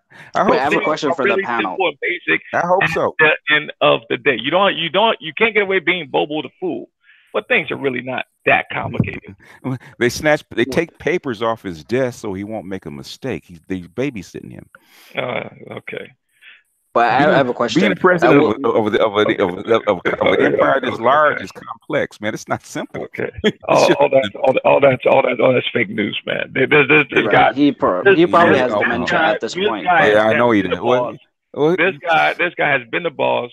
He's been accomplished. He's been running shit for decades. Okay, if George Bush, so then tell me, okay, so if Trump is just this, then how do people explain somebody like George Bush Jr.? Okay, well, his dad was the former head of the CIA, and he comes from oil baron family, so it's not the same. One at a time. The Bushes come from an old banking English banking. So then, okay, all right, go ahead, Preem. Yeah. Hold on, Preem, good. So say we saying Preem real quick, and then let some other people get in. Okay, go ahead. Yeah. So then, I mean, if you got guys like George Bush Jr. or other people that people laugh about, or Gerald Ford or whatever, it's like, it's not. It's, they didn't look at Trump. They'd be like, oh, Trump is just the worst. No, he's not the worst. When you compare it to any other president, pretty much in recent history, recent times, as an individual, as a man, he is far and away the most accomplished individual. So, it's a useless conversation to try to defend the man that he's a high performance individual, which he is. But I guess how do you know? That just gives people solace. How do you know? Because there is a definition of high performance. How? Well, it is defined because I know how. Because I hang around high performance people. No. In other words, how do you know the policies? How do you know the policies that he set out today is not going to do damage a year from now, 2 years from now, 3 years from now? How do I know it's not? Because I don't live in fear. Because I don't live in fear. No. Well, to speak to that, it's really not about fear. It's so much as it is, what happens when, no problem. It's not so much fear as it is the tangible, actual data and the numbers from things like tariffs. Yeah, I'll give you an example. And you see the cost of your product, and you see the cost of your product go up and down based on the tariffs. Hold on a second. Preem, chill a second. Okay. I'll give you a quick example. I'll give you complex. Okay. Hold on a second. Complex. Finish your statement, and then BGS jump right in, right after that, because. I was just going to say that. Go ahead. Yeah, I was going to say the evidence of that is basically, the changes in the cost of doing business, and that's going to if your supply chain or a lot of your products are sourced from China, you'll see the results of the tariffs in the cost of your supplies. They've gone up. Our supply stock has gone up. Yeah. So I mean that's a telltale sign of it. I'll give you a real example that everybody knows. Nagone knows this inside and out. Okay. Bill Clinton basically helped remove the Glass-Steagall Act. Yes, he did. And basically, 10 years after they removed the Glass-Steagall Act, guess what we got? Kaboom. In other words, just because, at the time, everybody was praising, all the corporations were praising the removal of the Glass-Steagall Act. The banks can actually make more money and be free to actually trade. Remember that? Remember when they removed it? And everybody praised it and said this is the best thing since sliced bread. And even though Bill Clinton is a liberal Democrat, he actually did something good for corporations and business and blah, blah, blah. Guess what we got 10 years later? There you go. So what I'm saying is just because when you do something as a president, you never know when that stuff is going to come back to bite you. It could be 2 years. It could be 2 years, 3 years, 4 years, 10 years. Look at Ronald Reagan when he actually started borrowing from the Social Security Fund to actually help boost the budget. Okay. At the time, yeah, basically it brought your interest rates down. It boosted the defense economy. It did a whole lot of things. 20 years later, guess what we're looking at? Ticking time bomb. Taking time. Yeah, taking time. Okay. Preem, go ahead. Preem, go ahead. Get in. Nobody's up here thinking that we're electing Jesus Christ, some flawless individual. There's going to be trade-offs. These guys are gonna make good decisions. They're gonna make bad decisions. Some bodies are gonna hit the floor, and there's gonna be a couple of shit shows. That's life, and that's when I say I don't live in fear. It's not that I don't live in fear to think that he's gonna be perfect. I think all his decisions are gonna be perfect. No, there's gonna be mistakes. He will make, and in his next term, because he's gonna get reelected, he will make mistakes, and whoever comes behind him is gonna make mistakes. That's life. Okay. Shit is going to happen. Some mistakes are going to be worse than the others. It is what it is. But when you weigh the pros and the cons, he's my guy. Well, the thing is, he's everybody. And he's the best. He is the best. Yes. The thing is, he's everybody's guy, and that's what you don't understand. He's in the seat. So whether we like him, hate him, can't stand him, talk shit about him, he is your guy. And what he does will affect you. So praying that he fails is, any president fails is basically shooting off your nose. Do I like the guy? Hell no. Do I wish he was elected? Hell no. Do I want him to be a goddamn the best president ever in history? Hell yes, because that's what we need right now. Is he living up to that? I don't think so. That's my problem. Do I hope he improves? Yes, I do. Hope he stops all this bullshit and actually gets down to work and stop agonizing the press and everybody else, so actually have a smoother run to actually get his shit done. Yes, I do, because he is the guy, whether I like him or not. Hey, Gravy, go ahead with your statement and questions. Oh, basically, I was gonna ask, what do you guys think? For me, I think it depends on one, whether or not Mueller get something on Trump and it's enough to get him impeached, or the Democrats mess up and they get like a Booker and Harris or something like that as their Democratic nominee for president. Yeah. Then I see a Trump getting a second term. But what do you guys think? It's too far on away. His likeliness. It's too far away. My view right now, out of the last 100 years, from 1919 to 2019, there'll be 20 presidents, I believe, that were reelected. 20 presidents who came up for election, kind of minusing, if you will, Gerald Ford. But out of that, and Carter didn't either. Yeah. Out of that, 14 have been reelected. Yeah. And 5 have not. Mm. Those are the numbers over the last 100 years.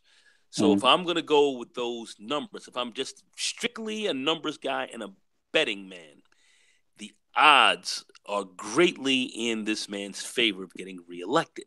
Mm-hmm. The odds are greatly in his favor. When we look at the 5 presidents who basically, or the 4, or the 4 elected, and the one who ultimately was appointed and then tried to get elected and wasn't, and that was Gerald Ford. There was usually something fairly significant going on in the economies of those times that knocked those presidents out. Now, if we're going to take a look at where this president has come in, 45, and when we take a look at where 44 came in, Barack, where he came in with a terrible economy and then turned the economy around to a large extent, or had played a role in that, and, or at least kept it stable, and stabilized it. All right. Now here, this man comes in with an economy that is in good order. Or not. Well, I'm not gonna say in good order, but I'm gonna say as best as it can be. As best as it can be. It's in stabilized order, and it's still looking and it's still trying to improve. While we're at it, that does not bode well for his opposition. It just doesn't. And I am not in the tank for this man. But at the end of the day, I'm a real, I'm kind of using your term, BGS. Pragmatic or more pragmatist. I'm a pragmatist. I mean, I have to look at it for what it is. And being very red pill as I am, I have to look at things for what they are. And the numbers and looking at what's going on right now, the portent leads towards him being reelected. If I'm a betting man, unfortunately, if I'm a betting man and just going with forget about taking emotionality out of it, I have to think that this guy's going to get reelected. I say we have to as see of right now. I have to see what happens at the midterms. If the midterms turn out decent for the Republicans, I say he's got a good shot. If they don't, there might be four wheels on a bus that might be waiting for him. I don't know. It's possible. I think there's going to be a split. I think the Congress is going to go. The Senate is going to stay. Yeah, the Senate will stay, but the Congress. And that's where we'll be. We'll have an ability to kind of or there'll be an ability to kind of slow what the president wants to do around, which makes, and everybody knows after your first really 2 years in office, you're pretty much a lame duck in so many ways. But that's what he's going to be, and he's going to have a kind of a split Congress underneath him as he comes back in for a second term. But I do not believe that he is going to get knocked out of the box just by the numbers. If the economy turns down terribly, then there may be some issues. There may be some issues, but I don't know if we're going to see that. So I'm too early. Yeah. I don't know if we're going to see that. The economy might drop because there are a lot of things going on right now behind the doors. All bets are off. But I don't know. The economy goes down. I don't know when that shoe will drop. Anyway, oh man, I hope he's the best president ever, because I have children that need to work, and I'm still alive. And my livelihood does still depend on this economy, so I hope he's a good president. All I want is a good president. I don't give a fuck who he is. He won't let you down. He won't let you down. Don't you worry, bro. He won't let you down. Yeah. Okay. You have more confidence than I do. Better hope you have. You better hope you have. I mean, Brother Preem loves this guy. I'm glad he does. Somebody has to.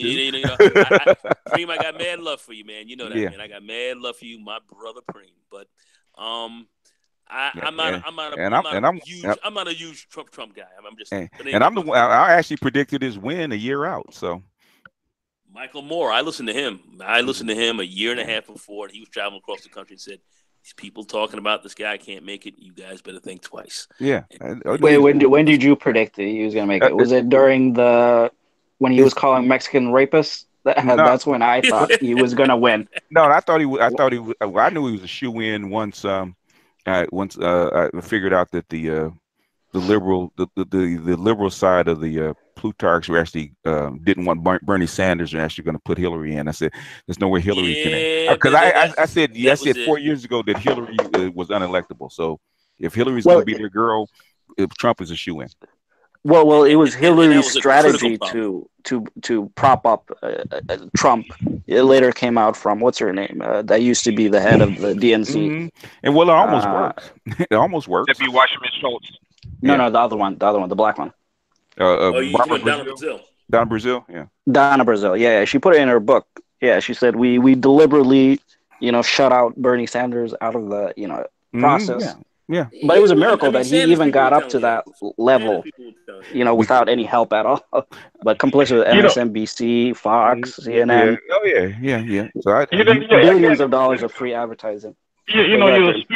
Speaking of circle jerk, a lot of those people and pundits and talking heads, they kind of talk for themselves and impress themselves, and that was Trump's advantage. Trump knew how to talk to the average Joe, the average Jane. That's because he's been on those sites and he's employed those people and he's talked to them genuinely. He knows people on a genuine level, so he knows how to relate to them. So what may seem to other people as being inarticulate is him talking to the average American person. Him acting in the way to say, hey, yeah, I'm the president. I'm this big guy. I'm a boss. I've got these women. I've got these mistresses here, but I'm one of you. He's the kind of guy that you can see. He can come in a house, sit down at the kitchen table, and have a regular conversation with you.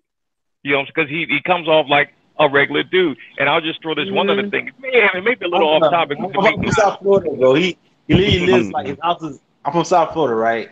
And I mean, a lot of people that know him, they be like, he's an asshole. Everybody say he's an asshole. Well, that's just people in New York and in Florida, but the rest of the country maybe doesn't know him as well. He's a reality show host. He knows how to command the stage, and guess what? He was a media darling before he actually cussed out all the reporters after his election. They like him. And he's always had the media on the side. Everybody knows he did. He used to. Yeah. You know what I'm saying? Everybody knows him. You know, I was a big fan of his. I read his books, but when I saw him blow up the boardroom walk and go bankrupt and all the shit that went on. When he cussed out the press. Unfortunately, in this country, a lot of people are turned off and they hate for someone who exudes confidence. He is unapologetic. He's bashful. He is boastful. He has a very high self-image. He's borderline, or some people may say he's narcissistic, but that's what makes him who he is. And to a lot of people, that is an arrogant asshole. That is, is an arrogant asshole. Well, to his credit, I will say this, right? A lot of people right now are like, well, they Democrats, but he's in right now. They're like, well, they're happy that he's in because the economy's doing so well. They're making money. A lot of people are making money right now. So it's like that has nothing to do with Trump. Some are and some aren't. All right. Some are. But I would say to Kareem, he was very, how do you say, more receptive. He had that political media and kind of like vision to see. He was fun. I mean, not only that, but he was able to tap into not only the anger but the angst of the white lower class. Well, so was their hatred was simmering, and he was able to tap into that. So give him credit for that. Which may come back to bite him, but hey, so was Sarah Palin back in 2008. And speaking of being able to go ahead and tap in again, that goes back to understanding regular people. Everybody knows about the whole Judge Kavanaugh thing and that lady with her lies and whatever. This was a headline on we don't have any evidence. This was a headline article on the Hill today. Trump defends Kavanaugh, quote, very scary time for young men in this country. It's always been that, though. Stop campaigning and confirm the dude. You tell me who else in this country will be willing to hold that stick of dynamite to say something like that, to come out in defense of men. George Bush. In this era, in this Me Too era, now here today, 2018. George Bush Senior. Today, in this era, this is a very scary time for young men in this country. He's touching that. He is touching that stick of dynamite. Well, to be fair, Preem, dude has like 15 allegations against himself when he was able to beat it. So if anyone knows how to beat them, that's him. People love this guy. People love this guy. He's Teflon. I agree. I say let Me Too roll. I'm actually for Me Too. Let it roll. Let it roll. I don't know about that. It's going to burn itself out. Let it. Basically, it'll clean out all the. Me Too will clean out all the bullshit, and the men and women will know where they stand in the workplace. In other words, the thing that I like about Me Too, and I've said this before in plenty of videos, is that once you get sex out of the workplace, what do you have left? You have merit. And now them broads. All them broads working don't have to remove the pussy pass. They can't hang. If you can't hang, guess what? We're gonna have to let you go. Even though you're cute and you wear little tight little skirts, and people would want to pinch you on the ass, but guess what? We can't have you because we need production and nobody's fucking you. I want all that out of the colleges, out of the workplace, all of that out. So some chick can't use her pussy pass to actually go up the line. Even in Hollywood, you can't get a role by sleeping on the casting couch no more. You got to do it on talent, and so you have to do it on merit. So let Me Too roll. Let it go. Let it go. Let it roll.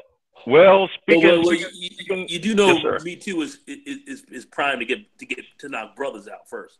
It's primed to get your ass. Hey, there's gonna be casualties. It's geared against you. Well, if it took out Bill Cosby, I have no sympathy for this Kavanaugh guy. You can go next. Well, Rick, really quick. Speaking of California, I just saw today. California just came out with something called. So California just came out with something called the Women's Law. Now, I believe, and somebody correct me if I'm wrong, any publicly traded company in California has to have at least one woman on the board of directors. Otherwise, they're fired. And by 2020, they have to have like 3 mandated by law. Yeah. It's going to get out California now. It's get out of California. Why? It's just Jerry Brown guy. Yeah. Well, it's gonna. Well, it doesn't matter. It doesn't matter who's in. It doesn't matter who's in. Let me tell you, I'm in California. I live in California. It doesn't matter who's in. There's more money in California. Just like you said, it's the 5th largest economy in the world. Right. Where are you going to go to work? Why you think? Why you think people still come here? It's not because we have high taxes, high rents, high everything else. We're second only to New York. Why do people go to New York and California? It's not for the weather. It's for what? To make money. That's true. It's California. the money. California is going to be bigger. Los Angeles is going to be bigger than Silicon Valley within, I say, 10 years. It's where all the money is going to be. Why? Why do you think that? Why do you think that? Because 2 things: Chinese money and a lot of high tech. And okay, the weather. Because where would you rather be, on a beach in California, in Los Angeles, or a beach in San Francisco? Los Angeles. San Francisco is cold. Man, San Francisco's cold. Okay. You have no, not Florida, because Florida has 2 things that California does not have: humidity and mosquitoes. And no state. What is it, Jack? No state income tax. No state. No taxes. So how come Silicon Valley doesn't move to Florida? No. I'm saying I would much rather be in Florida than California. I would never go to California. I would much rather go to Florida. Well, because you're not making no money here in California. No, Florida is a much better state. It's better looking. The beaches are better. California, too many weirdos out there, man. There's 2 things. There's 2 things that are in Florida. There's 3 things in Florida. I love Florida. There's 3 things in Florida. There's 3 things in Florida that you don't have in California. Okay? Humidity, mosquitoes, and hurricanes. Okay? Why do you think people move here? Okay, again, California just has too many weirdos, man. Just too many weirdos out there. Yeah, because y'all keep coming. And then if you talk about San Francisco, they actually have a map to show you where all the piles of shit are on the streets in San Francisco. Yeah. Well, that's San Francisco, though. Okay, so this, it's booming. They got this money, this now, whatever. But they got piles. You know what? You know what? The rents in California. We need you to come out here and convince people to move out. Again, I've never been, but I would. How you gonna comment on someplace you've never been? And then I'm in the news, and then they have this story about all these people living in these RV parks because it is absolutely unaffordable. These little cities, RV cities. So you have a great economic divide. Yeah, there's people making a whole lot of money, and there's people who are making shit. Yeah. Okay. And Mike. And that right there is a quote unquote utopia. So why do they keep coming? Because the people who are coming are the people who are making a lot of money. Why are the people But they need to put a map on their smartphone so they can know where the piles of shit are on the street. Go ahead. Miami or Los Angeles. Out to be some type of utopia because it's not. There was a great Miami or Los Angeles. I myself, I have to admit, I love LA, but That's that's just my own view. I love LA, so I love Southern California.